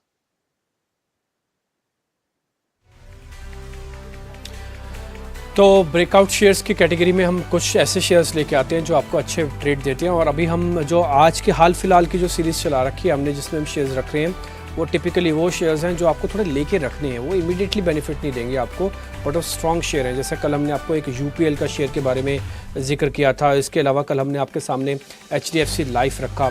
तो एक कुछ एक इसी तरह के शेयर्स की कैटेगरी आज हमने फिर से बना रखी है। और आज हमने एक पहला जो काउंटर्स निकाला है वो है प्राज इंडस्ट्रीज़ का। एक बार चार्ट आपकी स्क्रीन पर आ जाएगा प्राज इंडस्ट्रीज़ का, आप उसको ज़रूर देख लीजिएगा। और ये इंपॉर्टेंट है प्राज इंडस्ट्रीज़ इसलिए क्योंकि इस समय इसी शेयर्स के अंदर आपको एक अच्छा मोमेंटम भी मिल सकता है। शुगर वाले स्टॉक्स ऑलरेडी चल ही रहे हैं। ये आपकी स्क्रीन पर प्राज इंडस्ट्रीज़ का है। स्ट्रॉन्ग बेस बना हुआ है, बेस का ब्रेकआउट आया हुआ है, साइडवेज कंसोलिडेशन, फिर से उसी 50 दिन के एवरेज पे एक बढ़िया कैंडल ड्रॉ हुई है। मैं आपके लिए कहूँ तो मैं इसको वीकली भी कर सकता हूँ। वीकली में आपको थोड़ा ज़्यादा अच्छे से दिखेगा नहीं, इसलिए मैं डेली करके आपको नोटिस करवा रहा हूँ। ये देखिए strong base, breakout, sideways consolidation, फिर से ब्रेकआउट की तैयारी हो रही है, और एक बड़ा मूव 750 तक इसको लेके आ सकता है। 700 का शेयर है ये, 750 तक ये शेयर जा सकता है। ये साइडवेज कंसोलिडेशन है जो मैं आपके लिए नोटिस कराता हूँ। कल में एक्चुअली इसमें एक बड़ा ब्रेकआउट आ गया है और एक बढ़िया कैंडल विद द वॉल्यूम है। दूसरा, ये वैसे भी इंडस्ट्री का फेवरेट काउंटर्स में से एक है। शुगर की जब बात होगी तो ये बढ़िया चलेगा भी। ये इसका पुराना बेस का भी बेस काम करेगा। तो ये फर्स्ट बेस, ये कंसोलिडेशन का ब्रेकआउट और इसका प्रीवियस कंसोलिडेशन भी है, अच्छा बेस बना के प्राज इंडस्ट्रीज चलने को तैयार हो रहा है फिर से। बट ध्यान रखा जाए ये थोड़ा पोजिशनली रखने वाला शेयर है, एक दिन में शायद जल्दी जल्दी आपको बेनिफिट ना दे। रचना वैद्य से एक बार समझ लेते हैं कि हमारी कैलकुलेशन ठीक है। रचना एक बार जरा आप भी देख लीजिए चार्ट्स और स्ट्रक्चर वगैरह, आपको प्राज इंडस्ट्रीज ठीक लग रहा है क्या? जी, प्राज इंडस्ट्रीज की जहाँ तक बात है, यहाँ पे पॉजिटिविटी जो कल के दिन में दिखी है उसको डेफिनेटली एक डाउन फॉलिंग ट्रेंड लाइन के और रादर चैनल के उसमें से निकलता हुआ दिखा है हमें प्राइस एक्शन। तो यहाँ पे कंटिन्यूटी के पूरे चांसेस है एंड एग्जैक्टली जहाँ पे आपने लाइन ड्रॉ करी है वहाँ पे सपोर्ट बनता है विच इज अराउंड 672। तो 672 के ऊपर जब तक ये रहेगा तब तक अगर यहाँ पे पुल बैक भी आता है या रिट्रेसमेंट भी आता है तो that will be a buying opportunity, क्योंकि काफी स्ट्रेंथ है प्राइस एक्शन में। और अपसाइड पे एक बार ये 700 के ऊपर दोबारा से अगर रिट्रेसमेंट के बाद निकले तो 720 और 40 की तरफ जाता हुआ हमें नजर आएगा। 740 तक कोई रेजिस्टेंस नहीं है।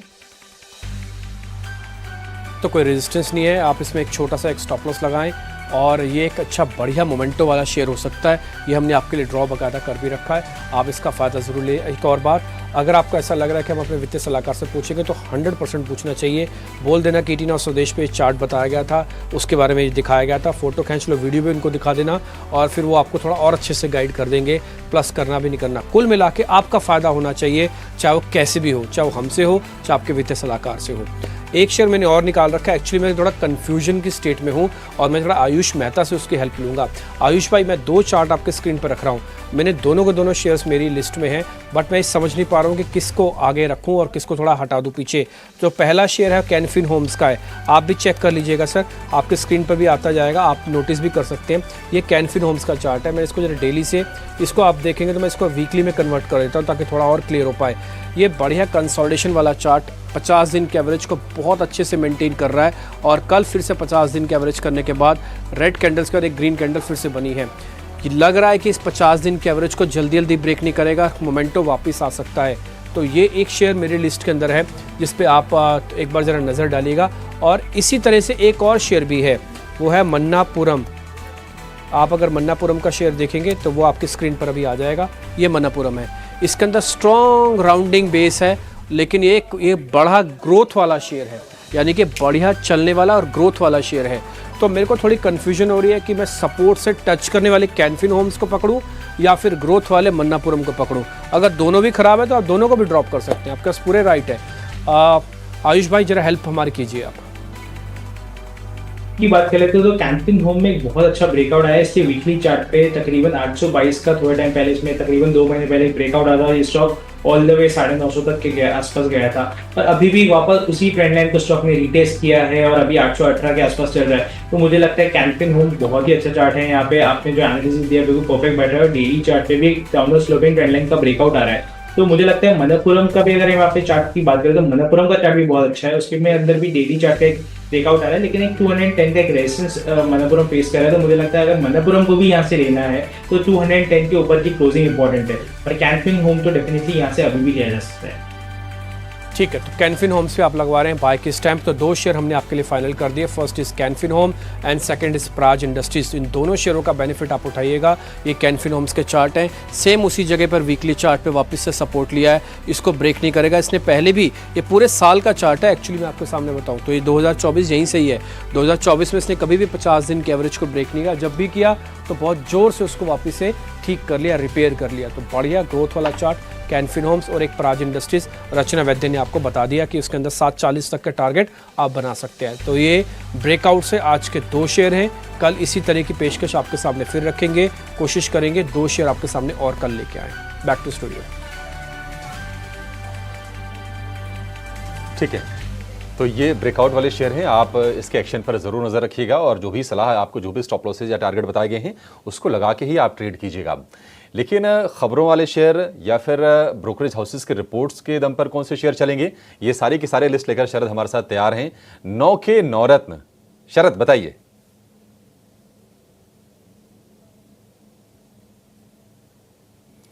अच्छा ठीक है, शरद अभी तैयार नहीं है, शरद को थोड़ी देर में हम जोड़ेंगे और उनसे समझने की कोशिश करेंगे। लेकिन देखिए, जो निफ्टी आपको दिखा रहा था कि 30-35 अंक कमजोर खुलेगा, गिफ्ट निफ्टी आप देख रहे हैं कि उतने ही मतलब फिलहाल ये प्री ओपन में लेवल दिखा रहा है। सेटल होने का इंतजार करते हैं, 3-4 मिनट के बाद ये लेवल सेटल हो जाएंगे, लेकिन 24,300 के आसपास ही जरूर है निफ्टी। शरद हमारे साथ जुड़ गए हैं। शरद बताइए, कहां पर आज नजर रहेगी, नौ के नवरत्न कौन से होंगे? जी बिल्कुल, सबसे पहले जो है फोकस में रहने वाला है सेंको गोल्ड। यहाँ पे हम बात करें तो देखेंगे कि नंबर्स बहुत स्ट्रॉन्ग आए हैं, मार्जिन्स में भी एक अच्छी इंप्रूवमेंट देखने मिली है और एक सीजनली वीक क्वार्टर होता है जनरली ज्वेलरी स्टॉक्स के लिए, लेकिन यहाँ पे देखें तो कंपनी ने एक अच्छी परफॉर्मेंस दी है। हमारा दूसरा स्टॉक रहेगा वोडाफोन आइडिया। यहाँ पे लॉसेस जो है वो कम हो गए हैं ईयर ऑन ईयर बेसिस पे और सीक्वेंशियली दोनों ही। और इंटरेस्टिंग जो ARP होता है उसमें भी बढ़त आई है, लगभग 4.5% का ईयर ऑन ईयर बेसिस पे, ऑलमोस्ट 146 का आया है।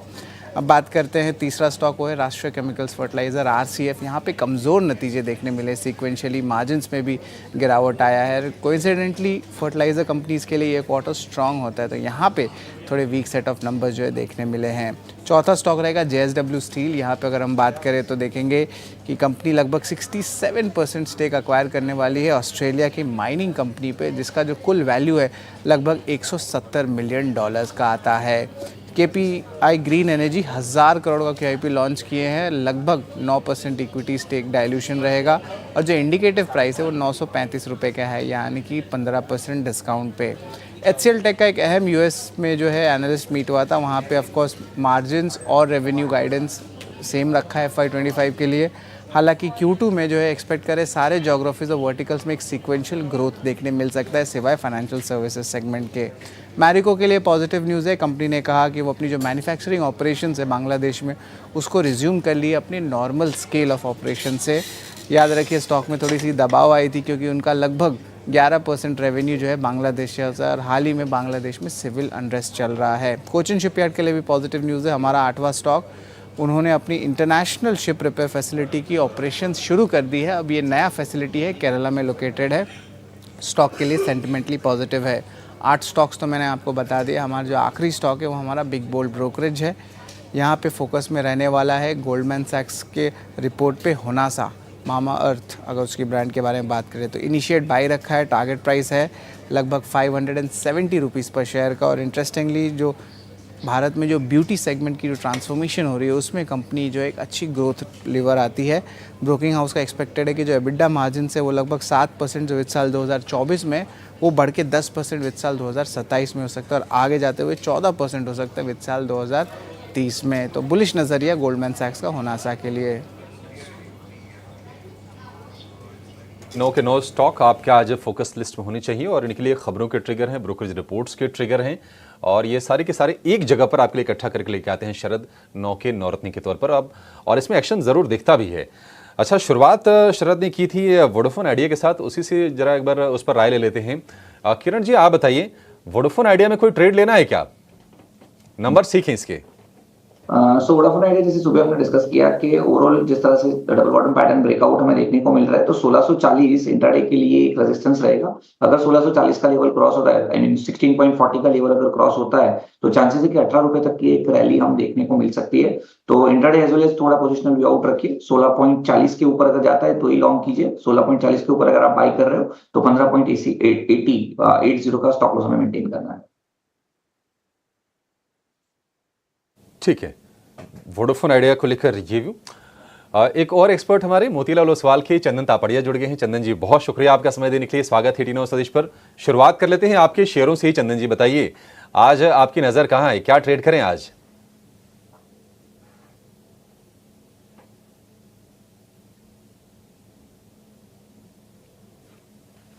चंदन जी आवाज आ रही है आपको?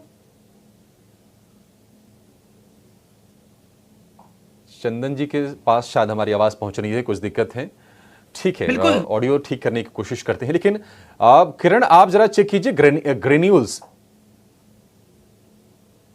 ग्रेन्यूल्स की बात करें तो ओवरऑल चंदन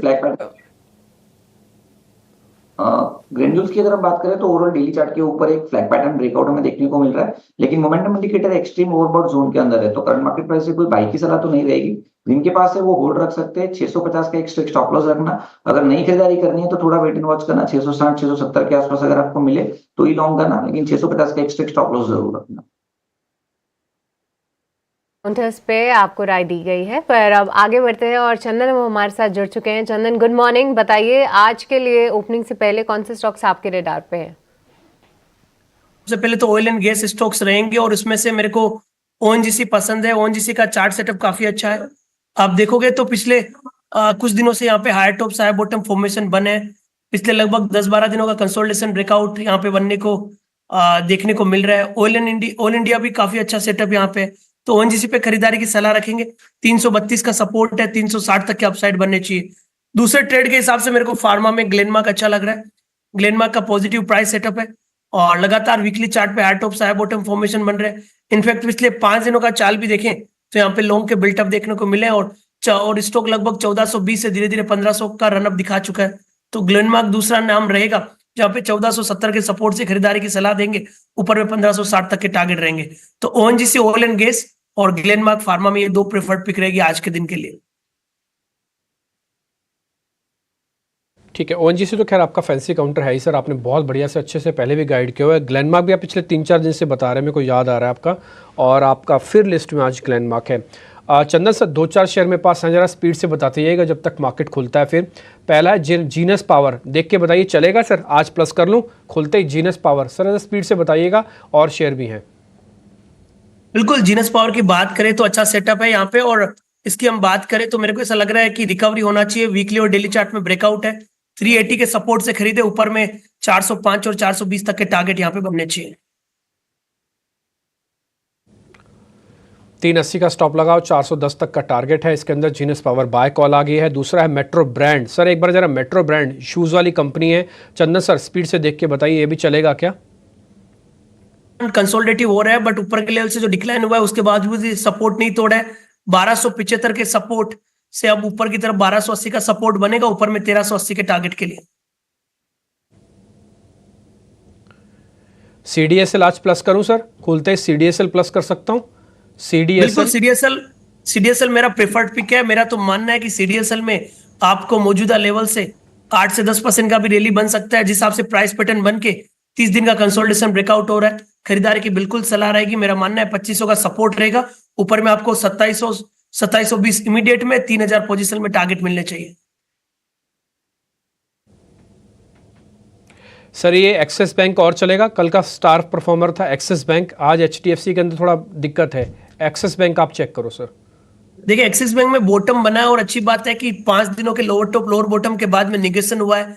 लास्ट वीकली चार्ट में डोजी कैंडल और इस बार का बुलिश कैंडल कहीं ना कहीं थोड़ा सा पॉजिटिव सेंटीमेंट बता रहा है। तो 1144 का सपोर्ट यहाँ पे लगाना चाहिए, एक बार के लिए 1190 1200 तक के स्विंग को प्ले करने के लिए। सर ज्योति लैब और चेक करना चंदन सर। ज्योति लैब JY से शुरू होगा, JYOTHY के नाम से होगा। बिल्कुल, ज्योति लैब को मैं ट्रैक करता हूं और काफी अच्छा प्राइस सेटअप है। वीकली चार्ट में नैरो रेंज ब्रेकआउट है, राउंडिंग फॉर्मेशंस भी यहाँ पे बना है। मेरे हिसाब से ये काउंटर मौजूदा लेवल से 15-20% का रनअप भी इमीडिएट बेसिस पे दिखा सकता है। बिल्कुल खरीदारी की सलाह रहेगी। 552 का सपोर्ट है यहाँ पे, लगभग आपको 585 से लेके 620 तक के पोजिशनल टारगेट भी लगाने चाहिए। 620 का टारगेट है, इसके अंदर 552 का एक सपोर्ट है, डाल दो इसको भी बाय की स्टैंपिंग लगा के। एक लास्ट शेयर और पता कर लेता हूँ सर, कैस्ट्रॉल इंडिया, जरा ये जल्दी से बता दीजिए फिर बाजार खोलते हैं। कैस्ट्रॉल इंडिया, बिल्कुल कैस्ट्रॉल पे पॉजिटिव है और जैसा कि हमने बात किया ओएनजीसी ऑयल इंडिया सब अच्छे लग रहे हैं। कैस्ट्रॉल में भी रिसेंटली 250 245 के आसपास के बेस बने, तो 245 के सपोर्ट से मैं खरीदारी की सलाह देना चाहूंगा। मेरा मानना है कि रिसेंट के जो स्विंग आइज है 275 280 वो सरपास होते हुए नजर आने चाहिए। ठीक है सर, मार्केट खुलने की तैयारी हो रही है। थैंक यू वेरी मच, आपने स्पीड से सारे शेयर्स बता दिए। हम कोशिश करेंगे इसी तरह से स्टॉक एक्सप्रेस थोड़ा मार्केट खुलने से पहले और लेके आएँ ताकि ज़्यादा शेयरों को उसके अंदर कवर कर पाएँ। आज आईसीआईसीआई बैंक बढ़िया खुलेगा, सिप्ला, JSW स्टील, ONGC ये सब के सब आधे % ऊपर खुलने जा रहे हैं। ONGC तो ज़्यादातर एक्सपर्ट्स की कॉल में भी है। एडवांस डिक्लाइन आज की बहुत ही शानदार है, 1300 वर्सेस 300 शेयर हैं। और जैसे मैंने आपको शुरुआत में बताया कि निफ्टी के अंदर जो शुरुआती गिरावट है वो कुछ भी नहीं है, सिर्फ और सिर्फ 4 पॉइंट का सिर्फ मामूली सा नुकसान आप इस समय निफ्टी पे देख पा रहे होंगे। अभी 21 पॉइंट का थोड़ा डिले इफेक्ट आ रहा है, बट कुछ ज़्यादा नुकसान एज सच नहीं है। बैंक निफ्टी में भी सिर्फ 87 पॉइंट का नुकसान है। दोनों के लिए मैं सपोर्ट एरिया बता देता हूँ। 24,200 एक सपोर्ट एरिया निफ्टी के लिए, 50,300 एक सपोर्ट एरिया बैंक निफ्टी के लिए। दोनों के पास 100 से उसके बाद 250 पॉइंट का एक कुशन है, बट वैसी कोई दिक्कत नहीं है। स्मॉल और मिड कैप का इंडाइसेस दिखा दीजिए एक बार जरा स्क्रीन पर, आप देखेंगे वहाँ पर आपको ज़्यादा दिक्कत नहीं दिखेगी। वो बाकायदा हरे निशान, लाल निशान, हरे निशान में चल रहे हैं। और इस बीच निफ्टी भी अब अपनी सारी गिरावट को ख़त्म करके हरे निशान में आने की कोशिश कर रहा है। ये देखिए आप 0.35% का स्मॉल और 0.44% का मिड कैप, ये आपको हरे निशान में दिखेगा। हम आगे चल के हीट मैप भी लेके आएंगे आपके सामने, लेकिन उससे पहले मैं जरा आपको टॉप 50 काउंटर्स दिखा देता हूँ, उनकी इस समय की पोजीशनिंग क्या है। अगर आप देखेंगे तो ICICI bank, Cipla, JSW steel, ONGC, ये कुछ एक शेयर्स हैं जो इस समय बढ़कर कामकाज कर रहे हैं। और वहाँ पर अगर आप देखेंगे तो बजाज ऑटो ने भी अब शुरुआती पकड़ बना ली है। फेडरल बैंक भी है जिसने अपनी शुरुआती पकड़ बना ली है, जरा स्क्रीन पर दिखाते जाइएगा। अशोक लीलैंड भी है जिसने अपनी शुरुआती पकड़ बनाई हुई है, और अल्ट्राटेक सीमेंट भी है जिसका शुरुआती बढ़त अब धीरे धीरे बन रही है। आज मेरी लिस्ट में एचडीएफसी था, मैंने आपको शुरुआत में कहा था 500 जरा बैंक दिखाना, 500 शेयर जो हम दिखाते हैं आपको, HDFC, Reliance industries, TCS, Infosys, HUL और एलएनटी। आप इन 500 शेयरों को अच्छे से देख लो एक बार। इन 500 शेयरों के अंदर आपको ये चेक करना है कि कोई दिक्कत तो नहीं है। ये आ गया एचडीएफसी बैंक, एक ट्रांच में जाता है, यही 2% ऊपर दिखता है, लेकिन आज 2% नीचे है।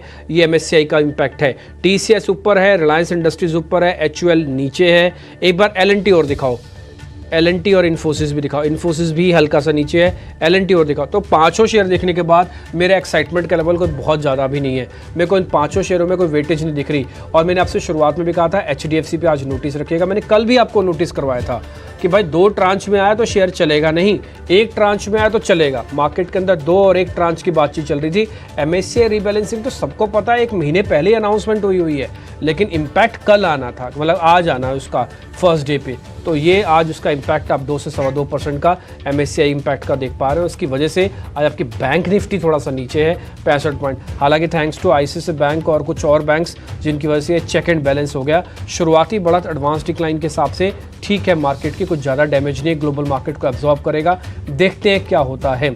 जितना देर ये हरे निशान में आके रुक जाएगा, भले चले भी नहीं, सिर्फ हरे निशान में भी टिका रहे, तो प्रोबेबिलिटी हाई हो जाएगी थोड़ी बहुत रिकवरिंग करने की।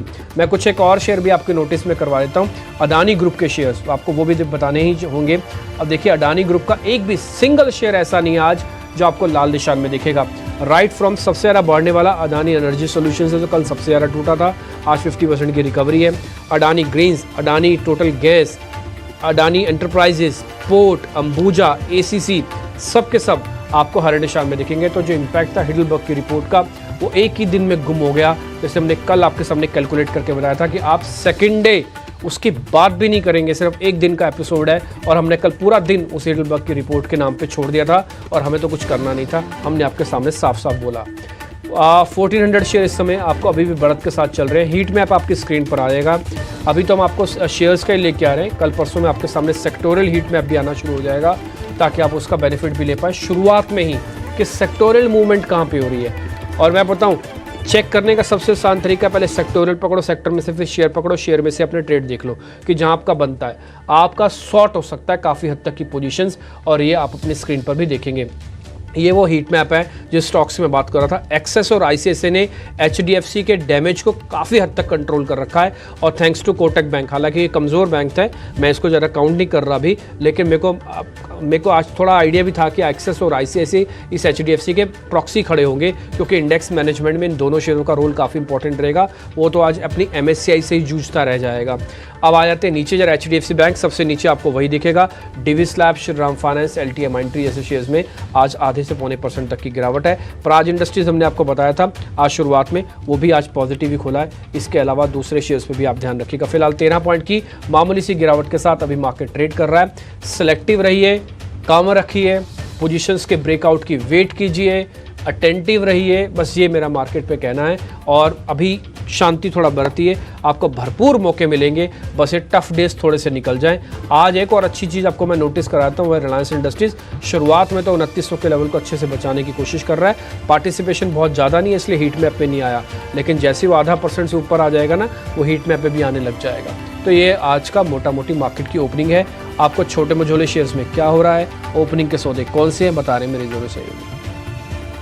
ठीक है, तो आगे बढ़ते हैं। अगर इंडेक्स की बात करें तो वहाँ पे भी बाहर है और कई सारे स्टॉक्स जो हैं वो अच्छी तरीके से ट्रेड कर रहे हैं। और आप अपनी नज़र ओला इलेक्ट्रिक से नहीं हटा सकते हैं, क्योंकि देखिए कल जब 100 रुपये के ऊपर निकला था तो हमने आपको हाईलाइट ज़रूर किया था कि ये काउंटर पे आप नज़र ज़रूर रखिए। अब 115 के स्तर दिखा रहा है और अभी शुरुआती सत्र में लगभग 9% की तेज़ी भी थी, तो तेज़ रफ्तार में ओला इलेक्ट्रिक का काउंटर। इसके अलावा सुजलॉन एनर्जी जैसे स्टॉक्स भी एक्साइटेड हैं और पूरी स्पेस की हम बात कर ही रहे थे किस तरीके से ये रिन्यूएबल एनर्जी स्पेस में एक्शन है। और आइनॉक्स विंड आज दूसरे दिन 9% की तेजी दिखा रहा है। अगर बात करें कुछ मेटल स्टॉक्स में से तो जी हाँ, हिंदुस्तान कॉपर में तो 4-4.5% की तेजी है ही, पर गिरने वाले शेयर्स में खासतौर से एफएनओ में अगर हम देखें तो आरती इंडस्ट्रीज पे नजर डालिए, क्योंकि कंपनी ने हालांकि अपनी वॉल्यूम गाइडेंस जरूर दी है, पर हमेशा वो अपनी EBITDA ग्रोथ की भी गाइडेंस देते हैं, मार्जिन गाइडेंस देते हैं, और इस बार वो उन्होंने नहीं दी है। और एनालिस्ट ने ये पूरे सिनेरियो को देखते हुए कुछ एक सेलेक्ट एनालिस्ट ने डाउनग्रेड भी किया है। 10% की गिरावट जो है आरती इंडस्ट्रीज में एफएनओ का स्टॉक है, तो मुझे लगता है लोअर सर्किट अब यहाँ पे लगता हुआ दिखा है, इस पे भी आप फोकस करिए। इसके अलावा अगर हम देखें तो कुछ एक रेलवे काउंटर्स भी एक्साइटेड है। IRFC नतीजों के बाद जो है वो तेज दौड़ लगा रहा है। इसके अलावा देखें तो आइनॉक्स के दोनों ही ग्रुप्स में जो है, दोनों ही स्टॉक्स में एक अच्छी तेजी है।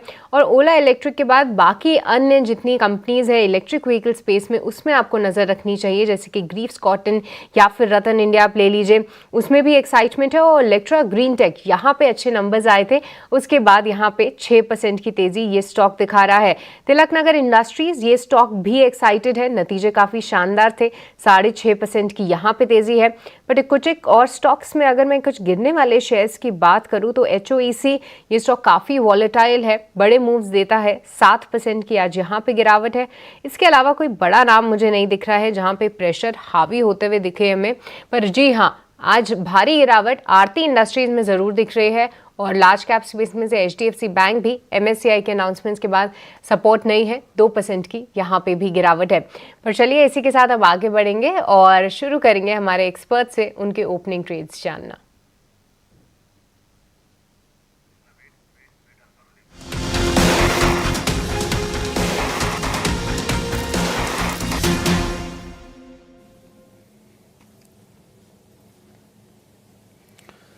तो निफ्टी लगभग सपाट है। निफ्टी बैंक की बात करें तो 100 अंकों के आसपास की गिरावट है, थोड़ा सुस्त सा माहौल है।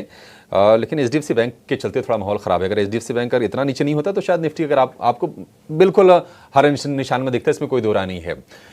ओपनिंग ट्रेड की शुरुआत करेंगे और शुरुआत करेंगे चंदन जी आपसे। गुड मॉर्निंग, बताइए आपने क्या स्पॉट किया है सर? देखिए, स्टॉक वाइज बात करें तो मेरा मानना है कि सेलेक्टिव रहना पड़ेगा आपको यहाँ पे, क्योंकि इंडेक्स थोड़ा सा रेंज बाउंड मूव दिखा रहा है और मैं यहाँ पे फोकस करना चाहूंगा सेलेक्टिव काउंटर, जैसा कि आप बात कर रहे हो फार्मा से। ग्लेनमार्क पे मैं रडार रखूंगा। ग्लेनमार्क पे ओवरऑल आप देखोगे पॉजिटिव बायस है और शुरुआती ट्रेड में भी रिकमेंड किया है, हल्का सा सेटअप भी पॉजिटिव यहाँ पे हो रहा है, तो ग्लेनमार्क मेरा पहला ट्रेड रहेगा।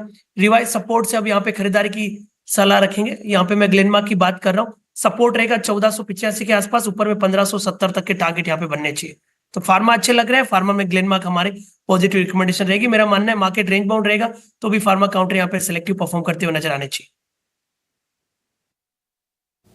ठीक है, फार्मा में हमने रौनक देखी भी है। ग्लेनमार्क 1485 रुपए का स्टॉप लॉस लगाइए और 1570 रुपए के लेवल के लिए आप इसको ट्रेड कीजिए। एक फार्मा से शेयर आगे आपके लिए ट्रेड करने को लेकर। अंशुल जी गुड मॉर्निंग, आप बताइए आपने क्या देखा है बाजार में सर, कहां मौका है? नमस्कार अक्षय जी, नमस्कार सृष्टि जी, नमस्कार टिम्पी जी। देखिए निफ्टी में बैंक निफ्टी में हम मंथली वीवैप पे खुले हैं और ओपन लो के साथ खुले हैं, तो most likely bank Nifty out perform करती हुई दिखेगी। 50 डे मूविंग एवरेज इसका 50,750 पे है, तो वहां तक हम रैली करते हुए दिखेंगे और ये पीछे पीछे निफ्टी को भी लेके चलेगा। तो बुलिश व्यू रहेगा। यहाँ से दोनों तेजी के काउंटर रहेंगे। पहला है Dixon Technology 20-50 day moving average पे डबल बॉटम बना के आज 20 डे मूविंग एवरेज के ऊपर ब्रेकआउट दे रहा है। 11,940 पे इसमें बाई करना चाहिए। 11,850 का स्टॉप लॉस रहेगा और 12,100 का इमीडिएट बेसिस पे टारगेट रहेगा। दूसरा है अपोलो हॉस्पिटल। यहाँ पे 82 दिन का 82 डेज का कप एंडल पैटर्न ब्रेकआउट आया था। कल के सेशन में रीटेस्ट किया था विद एन हैमर। आज फॉलो थ्रू मूव मिल रहा है। तो 65-85 पे इसको लेना चाहिए। 65-40 का स्टॉप लॉस रहेगा और इमीडिएट टारगेट 66-60 का रहेगा। तो ये दो बाय कॉल रहेंगे मेरी तरफ से इन दी ओपनिंग ट्रेड। ठीक है, अपोलो हॉस्पिटल हो गया और डिक्सन टेक का एमएससीआई में इंक्लूजन भी हो रहा है। इसके चलते आज इसमें आपको रौनक दिखेगी। तो ये दो शेयर हो गए अंशुल जी की तरफ से, डिक्सन टेक और अपोलो हॉस्पिटल। तेजी ऑलरेडी इसमें हो भी रही है। किरण सर, आप बताइए, आपकी नजर कहाँ गई सर, कहाँ मौके देख रहे हैं आप? सो ओवरऑल अगर आप देखो तो शुगर कंपनीज के अंदर एक अच्छा खासा मूव हमें देखने को मिल रहा है। कल के सत्र में एक अच्छा खासा मूव आया था, उसके बाद फॉलो बाइंग भी चल रही है। तो अवध शुगर के ऊपर हम कहीं ना कहीं ध्यान रख सकते हैं। अवध शुगर में आप देखोगे तो एक रेक्टेंगल पैटर्न ब्रेकआउट हमें देखने को मिल रहा है। हॉरिजॉन्टल सपोर्ट कहीं ना कहीं 630-640 का था। लास्ट टाइम जब ये 630-640 का लेवल क्रॉस किया था, ऊपर में हम 700 तक की एक रैली देख रहे थे। तो उसी रैली के आसपास से हम देखेंगे तो एक फॉलिंग ट्रेंड लाइन ब्रेकआउट भी हमें देखने को मिल रहा है। स्टॉक 200 डेज मूविंग एवरेज का सपोर्ट भी है। सो मल्टीपल रीजन है। हमें लग रहा है कि अवध शुगर में लॉन्ग करना चाहिए। 645-640 के बीच में स्टॉक ट्रेड कर रहा है। 620 का आप स्टॉप लॉस मेंटेन कीजिए और ऊपर में 1-2 दिन में 700 तक के टारगेट आप एक्सपेक्ट कर सकते हो। तो अवध शुगर हमें काफी अच्छा लग रहा है।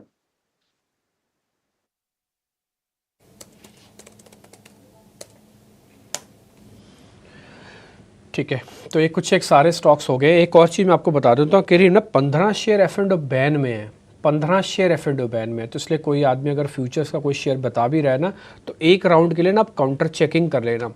ये 15 शेयर F&O बैन का मतलब है कि करीब करीब 9%, 8 से 9% शेयर जो भी डेरिवेटिव्स के हैं वो बैन में है।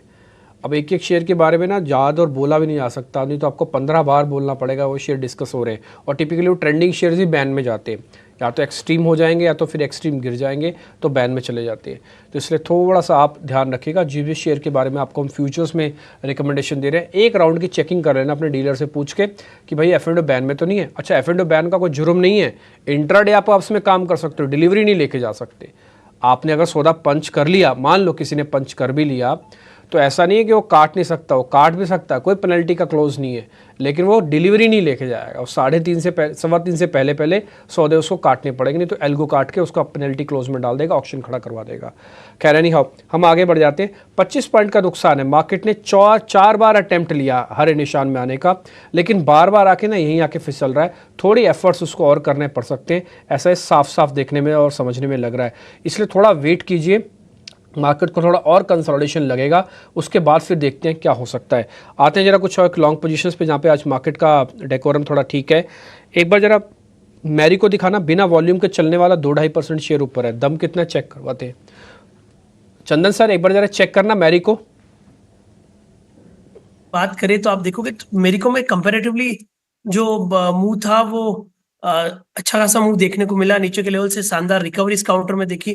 पिछले लगभग आप देखोगे 10-12 दिन से थोड़ी सी मुनाफा वसूली थी, बट उसके बावजूद भी सपोर्ट बेस ऊपर की तरफ शिफ्ट हो रहे थे। तो मेरे हिसाब से रिकवरी बनना चाहिए। 645 का सपोर्ट रहेगा एक बार के लिए। लगभग यहाँ पे 685 तक के अपसाइड के स्विंग बन सकते हैं। ठीक है सर, ये मैरिको पे तो मैंने व्यू पॉइंट पढ़ा है। ये आप कोलंबो में हो क्या? जी डिम्पी जी, फैमिली वेकेशंस और बस कब गए आप कोलंबो में? ट्रेकर। अरे वाह, बहुत बढ़िया। ये तो मैंने एकदम से मेरी नज़र गई कि आप कोलंबो, आपके लोकेशंस में लिखा हुआ आ रहा है, तो बहुत इंटरेस्टिंग। सर फैमिली वेकेशंस के साथ साथ आप मार्केट छोड़ नहीं रहे हो? मार्केट छोड़ो सर कुछ दिनों के लिए, छोड़ दो मार्केट, कोई बात नहीं, कोई फर्क नहीं पड़ेगा। बिल्कुल, देखो मार्केट छोड़ सकते, 89 को नहीं छोड़ना चाहते, तो मैंने कहा सुबह दर्शकों को गाइडेंस मिल जाए, उसके बाद में जो भी फन करना है फैमिली के साथ में टाइम स्पेंड करेंगे। नहीं sir, thank you very much. आप देखिए फैमिली वेकेशंस पे हैं, फिर भी आपने हमारे लिए टाइम निकाला और गेस्ट कोऑर्डिनेशन की आपने बात मानी और आप हमको समय देते अपना। मैं तहे दिल से आपका शुक्रिया अदा करना चाहूँगा। आप इंजॉय कीजिएगा। अब अच्छा, वापस कब आ रहे हैं ये और बताइए सर, वापस कब आ रहे हो आप? वापस मंडे। अरे वाह, ठीक है। तो Monday। मतलब 15 अगस्त की छुट्टी, साथ में क्लब सारी छुट्टी करके आप अच्छे से एंजॉय कीजिएगा। ठीक है सर, डन। ठीक है, अभी आपसे कुछ और भी शेयर पता करते हैं। ये तो मेरे को एकदम से आपका कोलंबो वाला दिखा तो मैंने पता कर लिया।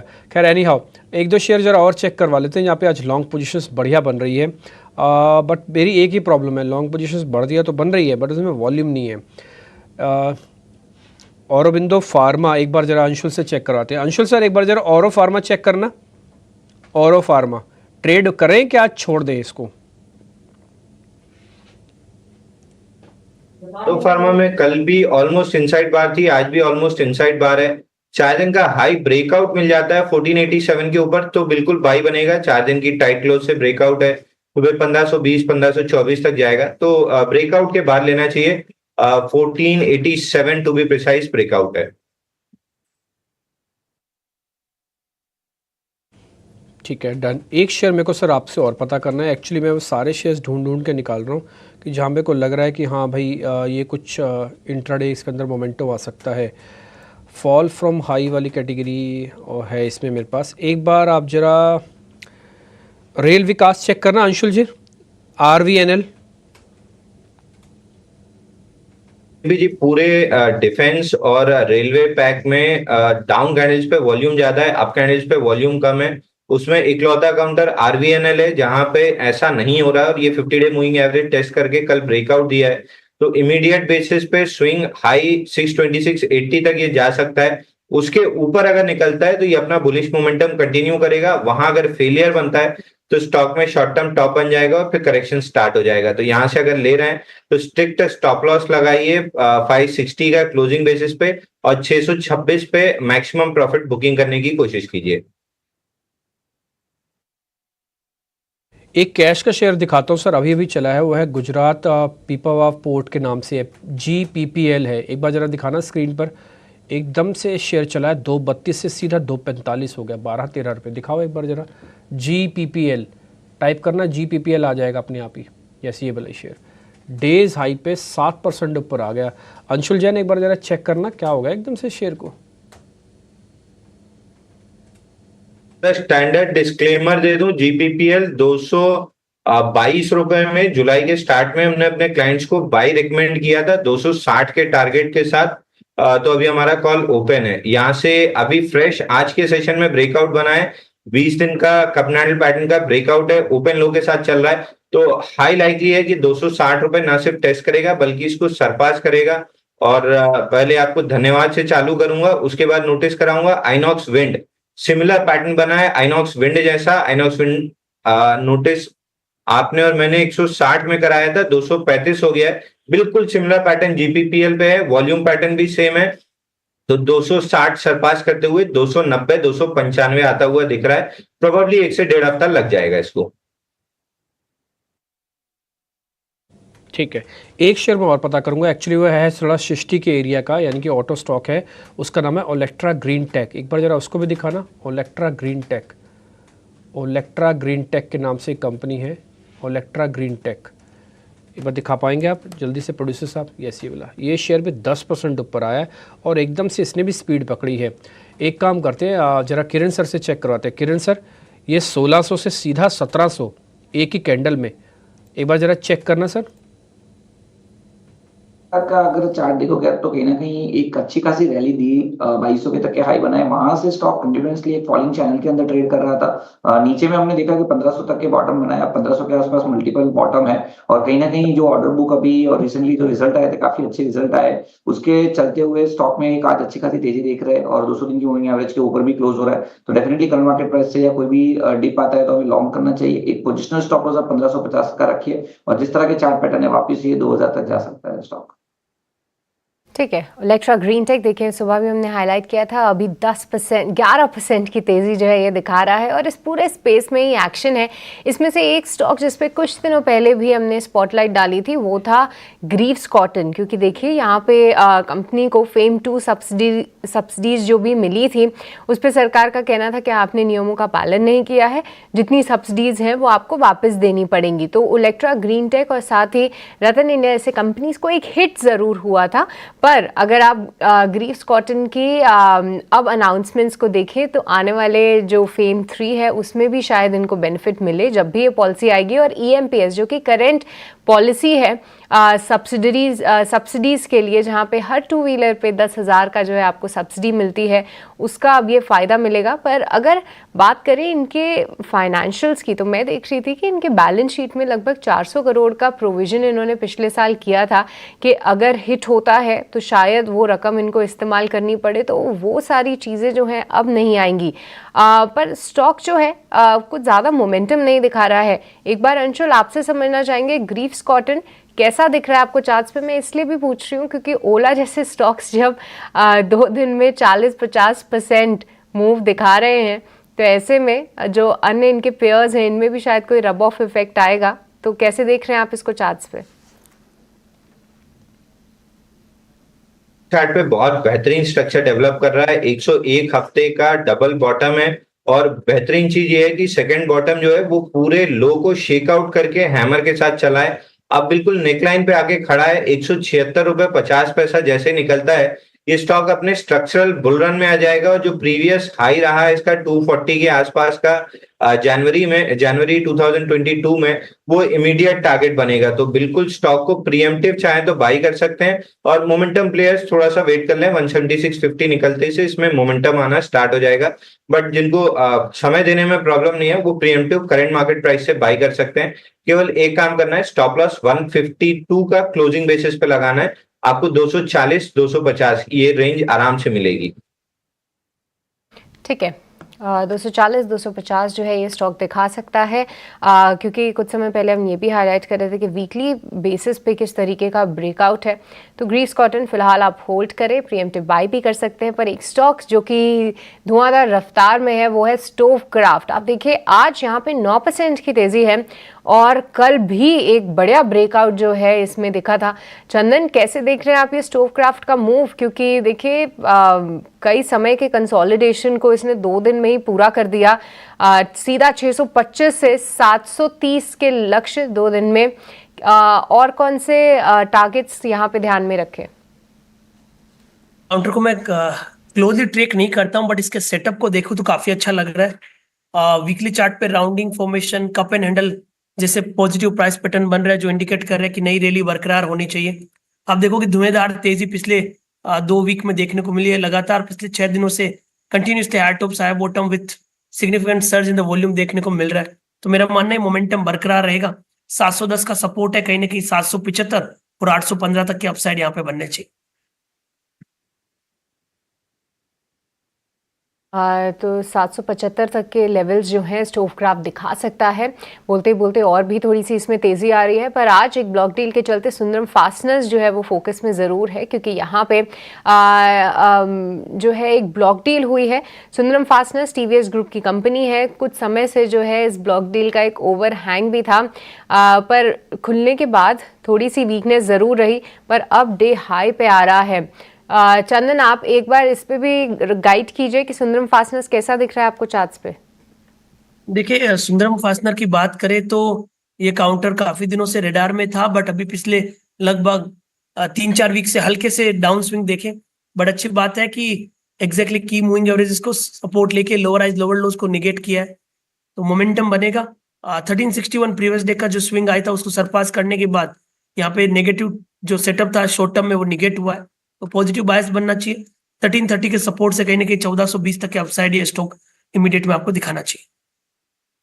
ठीक है, सुंदरम फास्टनर्स यहाँ पे भी एक तेज़ी आ सकती है। निचले स्तरों से एक अच्छी रिकवरी है, पर आज हीरो मोटोकॉर्प पे भी ध्यान दीजिए। हमने जैसे एक बार अंशुल से भी आई बिलीव राय ली थी कि क्या करना चाहिए हीरो मोटोकॉर्प में। हाँ, नतीजे तो हैं ही, पर इनका भी एक निवेश है एक 2 व्हीलर इलेक्ट्रिक मैन्युफैक्चरर में जिसका नाम है एथर एनर्जी। और अब ये न्यूज़ ज़रूर आई है कि एथर एनर्जी अब एक यूनिकॉर्न कहलाएगा और साथ ही हीरो मोटोकॉर्प का इसमें एक निवेश भी है। तो जी हाँ, जाहिर सी बात है कि जब ऐसी कंपनी जिनमें इनका निवेश है उसकी वैल्यू बढ़ती हुई दिखेगी तो हीरो मोटोकॉर्प को भी फायदा होगा और इसके चलते ये स्टॉक फोकस में। पर ध्यान रखिए, नतीजे भी हैं, अच्छे नतीजों की उम्मीद है, पर हो सकता है कि कितने फैक्टर्ड इन है या नहीं है ये तो देखने वाली बात है। इस बीच अगर हम एक बार इंडेक्स पे देखें तो फिर से एक बार निफ्टी बैंक में हल्का सा प्रेशर है, 200 अंकों की यहाँ पे गिरावट है। आरती इंडस्ट्रीज हम लगातार हाईलाइट कर रहे थे, 10% यहाँ पे गिरावट थी, पर अब वो बढ़ के लगभग 12.5% हो गई है। अंशुल, कहाँ पे रुक सकता है आरती इंडस्ट्रीज? ये गिरावट तो बढ़ती जा रही है।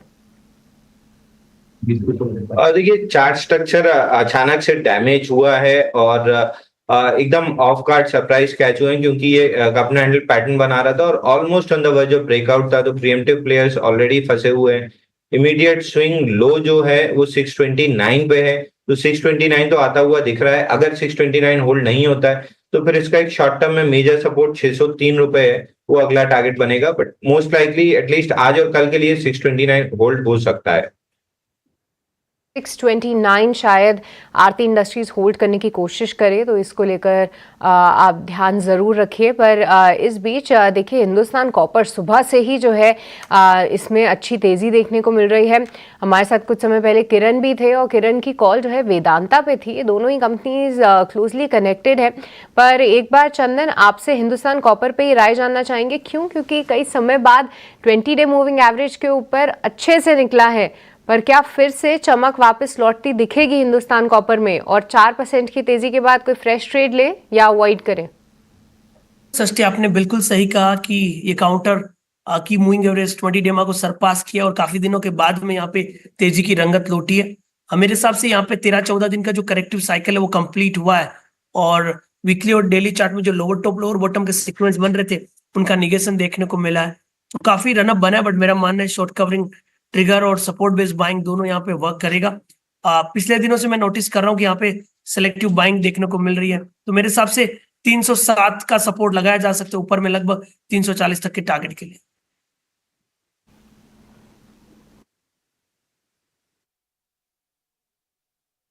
हिंदुस्तान कॉपर नज़र रखिए। देखिए 317 के भी ऊपर जो है ये स्टॉक जाते हुए दिख रहा है।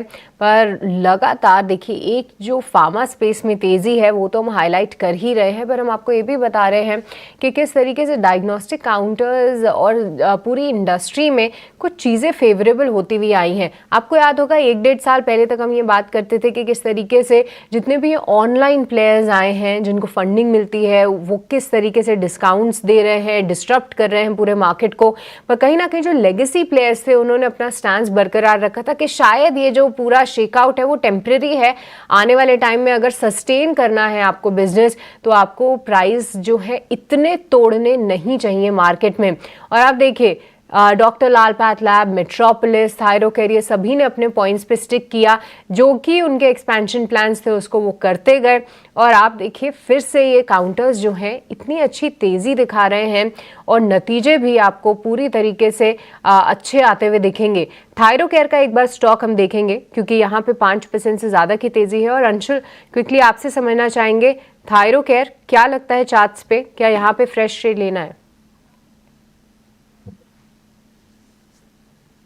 देखिए, स्टैंडर्ड डिस्क्लेमर के साथ स्टार्ट करूंगा। कल हमने थायरोकेयर अपने क्लाइंट्स को बाई रिकमेंड किया है 850 रुपए पे, जिसका टारगेट हमने दिया है 926 रुपए 50 पैसे 4 से 5 दिन के लिए। तो स्टॉक हमको काफी अच्छा लग रहा है। इसमें 84 डेज का कप हैंडल पैटर्न ब्रेकआउट आया था 720 ऑड लेवल्स पे, जिसका टारगेट 1100 रुपए है। तो अभी मिडवे कंसोलिडेशन से फिर ब्रेकआउट दिया है तो 925 का टारगेट दिया है। बट ओवरऑल ये स्टॉक हमको अगर 1.5 से 2 महीने के प्रोस्पेक्टिव से बात करें तो 1100 रुपए जाता हुआ दिख रहा है। स्टैंडर्ड डिस्क्लेमर, कल हमने अपने क्लाइंट्स को 850 में बाय दिया है। लेकर ये व्यू, थायरोकेयर अच्छे से स्टॉक चल रहा है। ये फ्राइडे को भी बहुत जोर से चल रहा था और आज भी 5% के आसपास की बढ़िया तेजी दिख रही है। लेकिन अगर हम बाजार की बात करें, निफ्टी देखिए फ्लैट है, हरे निशान में लौटने की कोशिश करा, लेकिन निफ्टी बैंक पर प्रेशर है और प्रेशर इकलौता एचडीएफसी बैंक ही बना रहा है। 2.5% के आसपास की गिरावट अगर आप पॉइंट के लिहाज से देखेंगे एचडीएफसी बैंक में तो करीब करीब 400 पॉइंट ये नीचे खींच रहा है। और आईसीसी बैंक, कोटक बैंक, कुछ और जो बैंक्स हैं वो एक्सिस बैंक वो सहारा देने का आज हालांकि काम कर रहे हैं, लेकिन एचडीएफसी बैंक से प्रेशर जरूर है। हालांकि एमएससीआई ग्लोबल स्टैंडर्ड इंडेक्स में एचडीएफसी बैंक का वेटेज बढ़ने जा रहा है, करीब $1.5 बिलियन के आसपास का निवेश आएगा, लेकिन फिर भी शेयर ही टूट रहा है। जरा एमएससीआई के पूरे कैलकुलेशन को और कहां कहां पर निवेश आ रहा है, ये सारी जानकारी लेकर हमारे सहयोगी सौमित सरकार जुड़ गए हैं। सौमित, बताइए किस तरह का रीजिग हो रहा है, क्या बदलाव हो रहे हैं और एचडीएफसी बैंक और बाकी किन कंपनीज पर असर पड़ेगा उसका? तो एमएससीआई ने आज सुबह अपने जो स्टैंडर्ड इंडेक्स है और स्मॉल कैप इंडेक्स है उसमें काफ़ी सारे चेंजेस अनाउंस किए हैं। उन्होंने स्टैंडर्ड इंडेक्स में करीब 7 स्टॉक्स को ऐड किए हैं और 1 स्टॉक को निकाला है। और स्मॉल कैप इंडेक्स में अगर हम देखें तो 27 स्टॉक्स की एडिशन हो रही है और 6 स्टॉक्स को स्मॉल कैप इंडेक्स से बाहर निकाला जा रहा है। अब जो इंक्लूजन और एक्सक्लूजन के जो स्टॉक्स है वो एज पर मार्केट एक्सपेक्टेशंस ही है, जैसे कि Zydus Life, Prestige, Dixon Tech, Oracle Finance, Vodafone Idea, Oil India, RVNL, ये सारे स्टॉक्स इंक्लूड हो रहे हैं ग्लोबल स्टैंडर्ड इंडेक्स में। और बंधन बैंक जो है वो स्टैंडर्ड इंडेक्स से बाहर जा रहा है। बट एचडीएफसी बैंक को लेके एक खासकर जो खबर आई है जो स्ट्रीट को एक्सपेक्टेड नहीं थी, वो ये है कि पहले जो स्ट्रीट की एक्सपेक्टेशंस थी वो ये थी कि एचडीएफसी बैंक की वेटेज पूरी बढ़ जाएगी और उस कारण करीब $3 to 3.5 बिलियन के इनफ्लोज एक्सपेक्टेड है। बट चूंकि ये अमाउंट काफ़ी बड़ा है, एमएससीआई ने इसको 2 ट्रांचेस में आने की बात की है और अभी के ट्रांच में सिर्फ $1.5 to 1.8 बिलियन आएगा और बाकी का जो बैलेंस है वो नवंबर 2024 के रिव्यू में कंसीडर किया जाएगा। तो ये थोड़े बहुत स्ट्रीट एक्सपेक्टेशन से नीचे का इनफ्लो आ रहा है और over a period of 5 months अगर आप देखेंगे तो 3.5 बिलियन का अगर इनफ्लोज आ भी जाता है तो वो इजीली अब्जॉर्ब हो जाएगा मार्केट में, ऐसे एनालिस्ट का मानना है। और इसी कारण हमें ये थोड़ा बहुत डाउनटिक देखने मिल रहा है एचडीएफसी बैंक में, क्योंकि स्ट्रीट की एक्सपेक्टेशंस थी कि $3 to 3.5 बिलियन की इनफ्लोज आएगी, बट अब जो इनफ्लोज आएगी वो सिर्फ $1.5 to 1.8 बिलियन की होगी। उसके अलावा अगर आप देखेंगे तो अडानी ग्रुप स्टॉक्स पे खासकर ध्यान रखना होगा, क्योंकि एमएससीआई ने क्लियरली ये कहा है कि उन्होंने जो एम्बार्गो पहले लगाया था अडानी ग्रुप स्टॉक्स पे वो अगस्त 2024 के रिव्यू के बाद से हट जाता है। अब ये एम्बार्गो हटने का मतलब ये है कि आगे चल के जैसे अडानी ग्रुप स्टॉक्स के फ्री फ्लोट चेंज होंगे वैसे उनमें इनफ्लोज या आउटफ्लोज आने की एक्सपेक्टेशंस आ सकती है। अब याद रखिएगा अडानी एंटरप्राइजेस क्यूआईपी प्लान कर रहे हैं, अगर वो ये क्यूआईपी प्लान कर देते हैं तो उसी कारण अगर आप देखेंगे तो जो कंपनी की फ्री फ्लोट है वो बढ़ सकती है और वो बढ़ने से एमएससीआई इनफ्लोज भी आने की एक्सपेक्टेशंस है। अब जो स्टॉक्स ऑलरेडी स्टैंडर्ड इंडेक्स का हिस्सा है एमएससीआई के वो है Adani enterprises, Adani ports, Adani green, Adani power और अंबुजा। अब इस चेंजेस के कारण एनालिस्ट ऐसे भी मान रहे हैं कि अडानी एनर्जी, जिसका पहले नाम अडानी ट्रांसमिशन था, वो शायद इंक्लूड हो सकता है एमएससीआई स्टैंडर्ड इंडेक्स में आगे चल के, बट अभी उसके बारे में कोई इन्फॉर्मेशन एमएससीआई ने तो रिलीज नहीं की है। तो अडानी स्टॉक्स और एचडीएफसी बैंक पर ध्यान रखिएगा, क्योंकि वहाँ पे थोड़े एक्सपेक्टेशन से अलग कुछ चेंजेस या अनाउंसमेंट देखने मिले हैं एमएससीआई की तरफ से। सौमित, तो बहुत ही विस्तार से सौमित ने और एक एक स्टॉक को लेकर बहुत ही बारीकी से बता दिया कि आखिर आज का एक्शन है उसके पीछे की वजह क्या है। दरअसल साइज काफी बड़ा था, इसलिए एमएससीआई ने किया ये कि एचडीएफसी बैंक में 2 ट्रांचेज में कर दिया, 2 खेप में कर दिया। तो अभी $1.5 बिलियन के आसपास के निवेश आएगा। हालांकि ये प्रेशर क्या अपॉर्चुनिटी है, ये एक आपके मन में सवाल जरूर होगा, क्योंकि निवेश तो आएगा ही, थोड़ा सा डिलेड आएगा, बस यही है। 2.5% के आसपास से गिरावट है। चंदन जी, आपसे एक व्यू जानना चाहेंगे एचडीएफसी बैंक को लेकर। 1600 रुपए के आसपास आकर हमने देखा था कि सपोर्ट लिया था, फिर पौने 1700 रुपए के आसपास तक शेयर गया, वहां से आज फिर से एक रूम मिल रहा है कहेंगे ऊपर से। अगर हम देखेंगे तो क्या कॉन्ट्रा बाई करना चाहिए किसी को मान ली पोजिशनल होल्ड करना हो तो?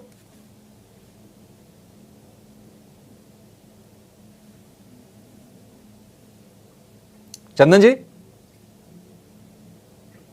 बिल्कुल, देखिए आप एचडीएफसी बैंक की बात करो तो पिछले कुछ दिनों से एचडीएफसी बैंक ही होल्ड कर रहा है और आप यहाँ पे देखोगे कि 1600 की पुट में राइटिंग देखने को मिली है।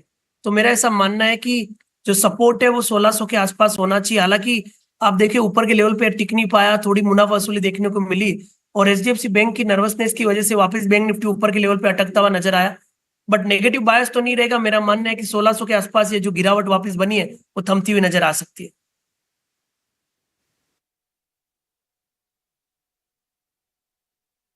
मोटा मोटी व्यू पॉइंट है। नीचे ना लिस्टिंग के भी प्राइस हमने डाल दी कि क्योंकि 9.45 हो गए ना तो भाव फ्रीज हो गए हैं। तो आप देखोगे दोनों ही शेयर जो आज लिस्ट हो जा रहे हैं, ब्रेन बी सॉल्यूशंस और यूनिकॉमर्स वाला, उन दोनों के अंदर ही आप देखेंगे अच्छा लिस्टिंग गेन है। खासकर ये जो दूसरे वाला शेयर है यूनी वाला, उसके अंदर तो आपको करीब 100% का प्रीमियम मिलेगा। और आपको पता है उसकी सब्सक्रिप्शन कितनी हाई गई थी, तो higher the subscription more the chances you will get कि आपको अच्छा प्रॉफिट मिल जाएगा उसमें से। तो यहाँ पे 112% का गेन देख पा रहे हैं, सिर्फ 7 दिन की प्रोसेस रहेगी अब तो। खैर ये कुछ NSE के विजुअल्स भी हैं जहाँ पर आप वो देख पा रहे हैं, दोनों मैनेजमेंट आपको तैयार मिलेगी। ये ब्रेन बेस सॉल्यूशंस की मैनेजमेंट है जो अभी अपना इंट्रोडक्टरी नोट दे रही है, उसके बाद बेल रिंगिंग सेरेमनी होगी, उसके बाद ये ओपन हो जाएगा सेकेंडरी मार्केट के लिए भी। तो प्राइमरी मार्केट्स के अंदर बढ़िया आपको प्ले मिल रहा है, सिलेक्टिव रहिए, अच्छी IPOs के अंदर पैसा लगाइए। आपको देखो ओला ने भले लिस्टिंग गेन ना दिया हो, लिस्टिंग के बाद का गेन सृष्टि आपको लगातार 3-4 दिन से वो नोटिस करवा रही है। और आज जो ब्लॉक डील लगी है ये उसी का ही हिस्सा है, करीब 1.5% इक्विटी का ब्लॉक लगा आज ओला पे। ये एक्सचेंज ऑफ हैंड्स होता है जब शेयर के अंदर एक बड़ा प्राइस मिल जाएगा। इसके अंदर भी होगा, इन दोनों के अंदर भी होगा, देखिएगा। आज हो सकता है आज ही हो जाए, नहीं तो कल ज़रूर होगा। ये टिपिकली हैंस फॉर्मूला है। आप एक बार ज़रा लेके आइएगा निफ्टी को। निफ्टी हर निशान में आ गया। एक्चुअली आज बैंक निफ्टी को ना थोड़ा HDFC का प्रेशर है, नहीं तो आज काम कर जाता। थोड़ा रिलायंस भी रुका हुआ है। मैं आपको फिर भी बोलूँगा आप ना थोड़ा वेट एंड वॉच करें, मार्केट को एक लेवल पे थोड़ा पकने दें, उसके बाद मार्केट आपको बढ़िया एक तेज़ी का मोमेंटम ज़रूर दिखा सकता है। लेकिन फ़िलहाल थोड़ा वेट एंड वॉच अभी करने की ज़रूरत है। ऑप्शंस का चैंपियन के लिए ध्वनि पटेल जुड़ रही हैं। एक ऑप्शंस का चैंपियन पता करते हैं, फिर दोनों मेहमान हमारे साथ बने हुए उनसे कुछ और शेयर पता करेंगे।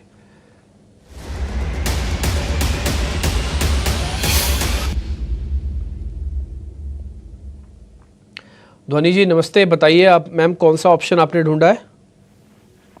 गुड मॉर्निंग दिल्ली जी। मेरी तरफ से ऑप्शन के चैंपियन में आज फोकस बनता है HDFC बैंक के अंदर। ओवरऑल HDFC बैंक के अंदर जिस हिसाब से प्रेशर दिख रहा है, इसमें फर्दर ब्रेकडाउन के चांसेस ज्यादा बढ़ रहे हैं। इसकी वजह से बैंक निफ्टी में भी अगर आप देखें तो वहां पे भी दबाव काफी देखने को मिल रहा है। तो HDFC बैंक का 1620 का पुट ऑप्शन जो है वो आपको खरीदना है। 23 रुपए के भाव पे इसको खरीदे। यहाँ पे कभी अभी 21 रुपए के भाव पे चल रहा है, 23 रुपए के भाव पे इसको खरीदे। 37 और 40 का इसका टारगेट बनता है। 16 रुपए का आपको स्टॉप लॉस लगा के चलना है। अधिकतम मुनाफा 9,350 और नुकसान 3,850 तक का हो सकता है। HDFC बैंक 1620 वाली पुट खरीदनी है, थोड़ा सा और नीचे आ सकता है ये यहाँ से शेयर, उसका फायदा उठाइएगा आप।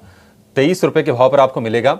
लक्ष्य 37 से 40 रुपए, स्टॉप लॉस 16 रुपए, अधिकतम मुनाफा 9,350 का और अधिकतम नुकसान होगा 3,850 का। तो रिस्क रिवॉर्ड रेशियो भी ठीक है, 1:2 से भी बेहतर इनफैक्ट है ये HDFC बैंक। ठीक है ध्वनि, बहुत शुक्रिया आपका समय देने के लिए और ये बेहतरीन स्ट्रेटजी हमारे दर्शकों को सुझाने के लिए। लेकिन चलिए अब अगला शेयर हम जानेंगे जो आपको दिलाएगा आर्थिक आजादी, यानी कि फ्रीडम शेयर लेकर आएंगे आपके सामने।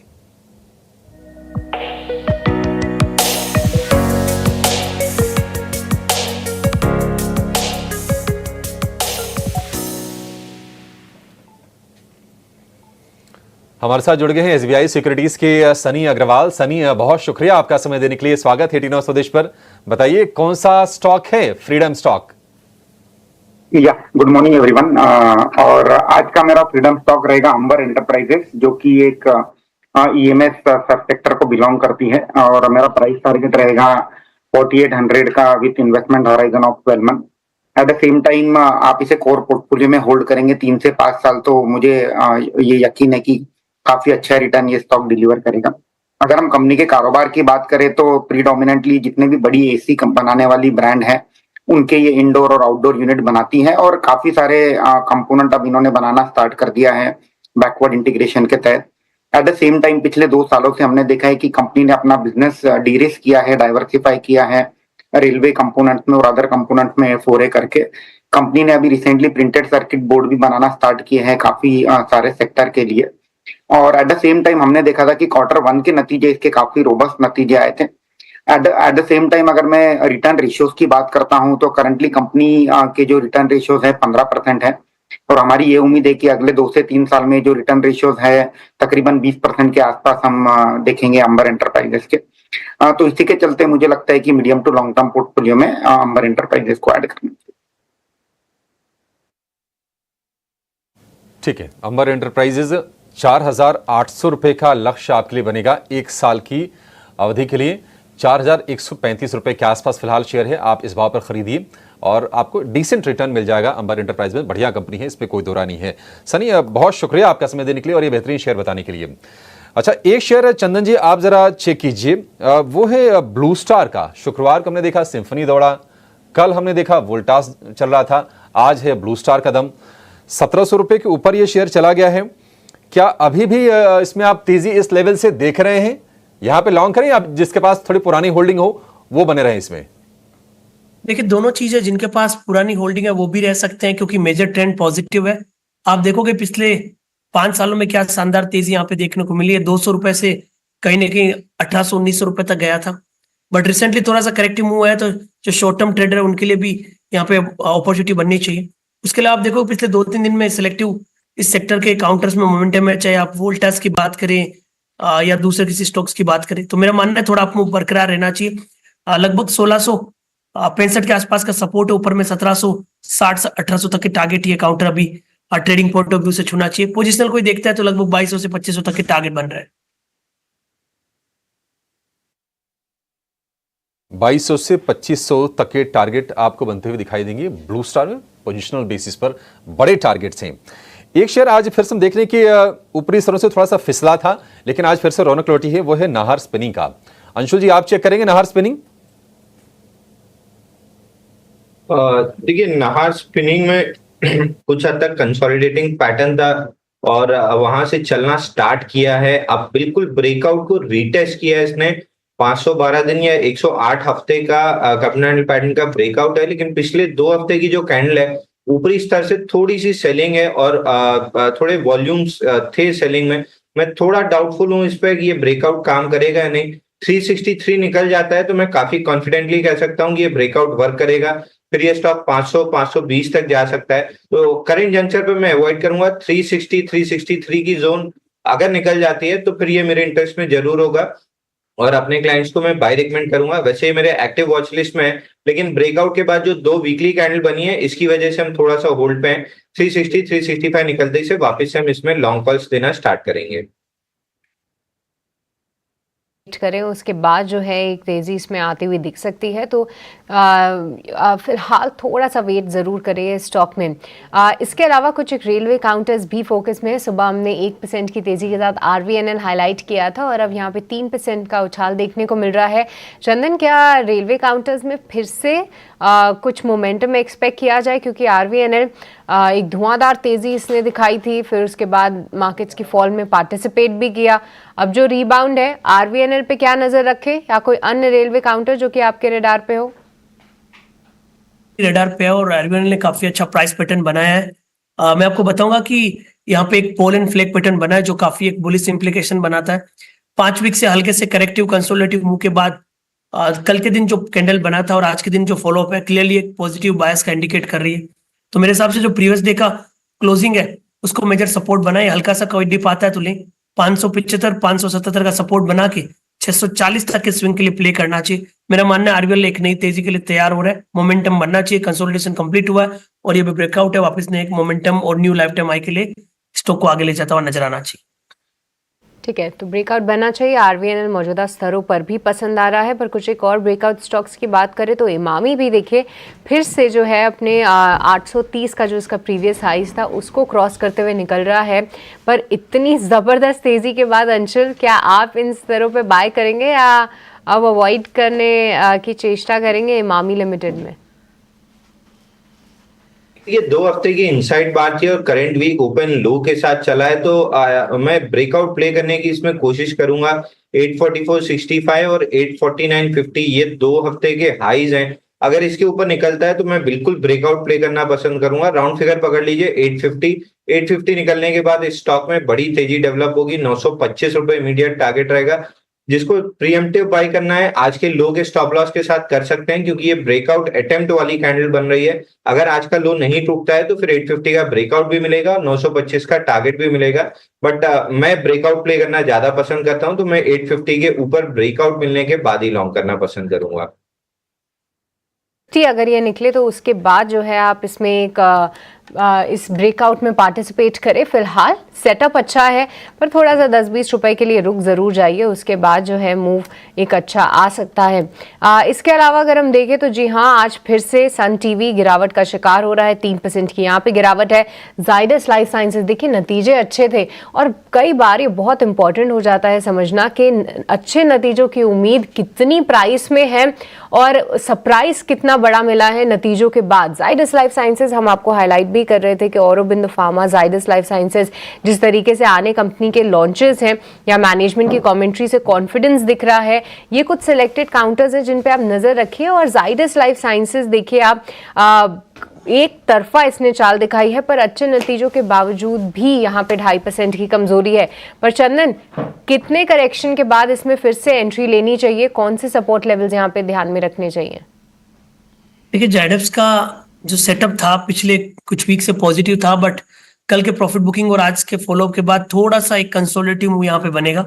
मेरा ऐसा मानना है कि मौजूदा लेवल से आपको कहीं ना कहीं जो सपोर्ट बनेगा वो 1180 के आसपास बनेगा। तो इस वक्त 1180 तक के करेक्टिव मूव का वेट कीजिए, वहां से सपोर्ट लेता है तो वापस एक नया स्विंग बनने के चांसेस है। तो फिलहाल वेट एंड वॉच और थोड़ा सा 1180 तक करेक्टिव मूव का अपने को वेट करना चाहिए।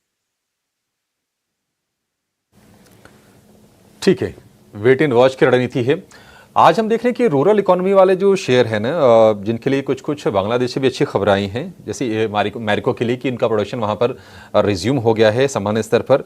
दो और शेयर मैं बताना चाहूँगा, एक है इमामी का, ये भी चल रहा है, और दूसरा है ज्योति लैब्स का। ये वही कंपनी है जो उजाला बनाती है, ज्योति लैब्स। 3% के आसपास की तेज़ी हम इमामी में भी देख रहे हैं और ज्योति लैब्स में भी करीब करीब इतनी ही तेज़ी है।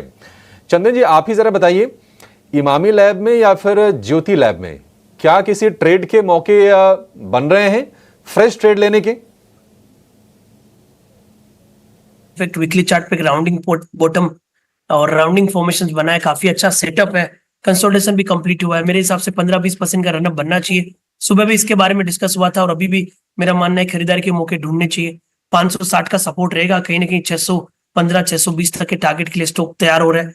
आपने इमामी की भी बात की, तो इमामी में भी आप देखोगे तो सेटअप है वो पॉजिटिव है, बट ज्योति लैब ज्यादा अच्छा लग रहा है। इमामी में भी किसी को लेना है तो मौजूदा लेवल से 8-10% का रनअप बनना चाहिए। तो दोनों ही काउंटर अच्छे हैं, बट कंपैरेटिवली मैं ज्योति लैब्स को ज्यादा प्रेफर करूंगा in terms of momentum and higher targets. ठीक है, ज्योति लैब्स बेहतर है आपको ट्रेड करने के लिहाज से। अंशुल जी, आप जरा ना जेबीएम ऑटो जरा देखिए, 2000 रुपए के आसपास के भाव हैं, आज 1998 रुपए का इसने हाई लगाया है। और हम देखते हैं कई बार होता है कि इलेक्ट्रा ग्रीन टेक या फिर जेबीएम ऑटो दोनों ही इलेक्ट्रिक बसें बनाने के कारोबार में कंपनियां हैं, साथ साथ चलती दिखाई देती हैं। जेबीएम ऑटो आपको लगता है कि और चलेगा? क्योंकि अगर हम पिछले 6 महीने की चाल देखें तो बहुत ज्यादा कोई रिवॉर्ड नहीं किया, मतलब ऊपरी स्तरों पर टिकने में मुश्किलें जरूर आई हैं 2200-2300 रुपए के भाव के आसपास जब शेयर आया है। तो ये जेबीएम ऑटो में फरवरी 2024 में बाइंग क्लाइमेक्स हुआ था, और बाइंग क्लाइमेक्स के बाद जनरली 80% चांसेस होते हैं कि स्टॉक 50% करेक्ट हो। ये बहुत हद तक साइडवेज चला गया बड़े करेक्शन के बाद। तो लोअर एंड ऑफ दी जो रेंज है 1683 ऑलमोस्ट उसको टच करके वापस ऊपर चला है।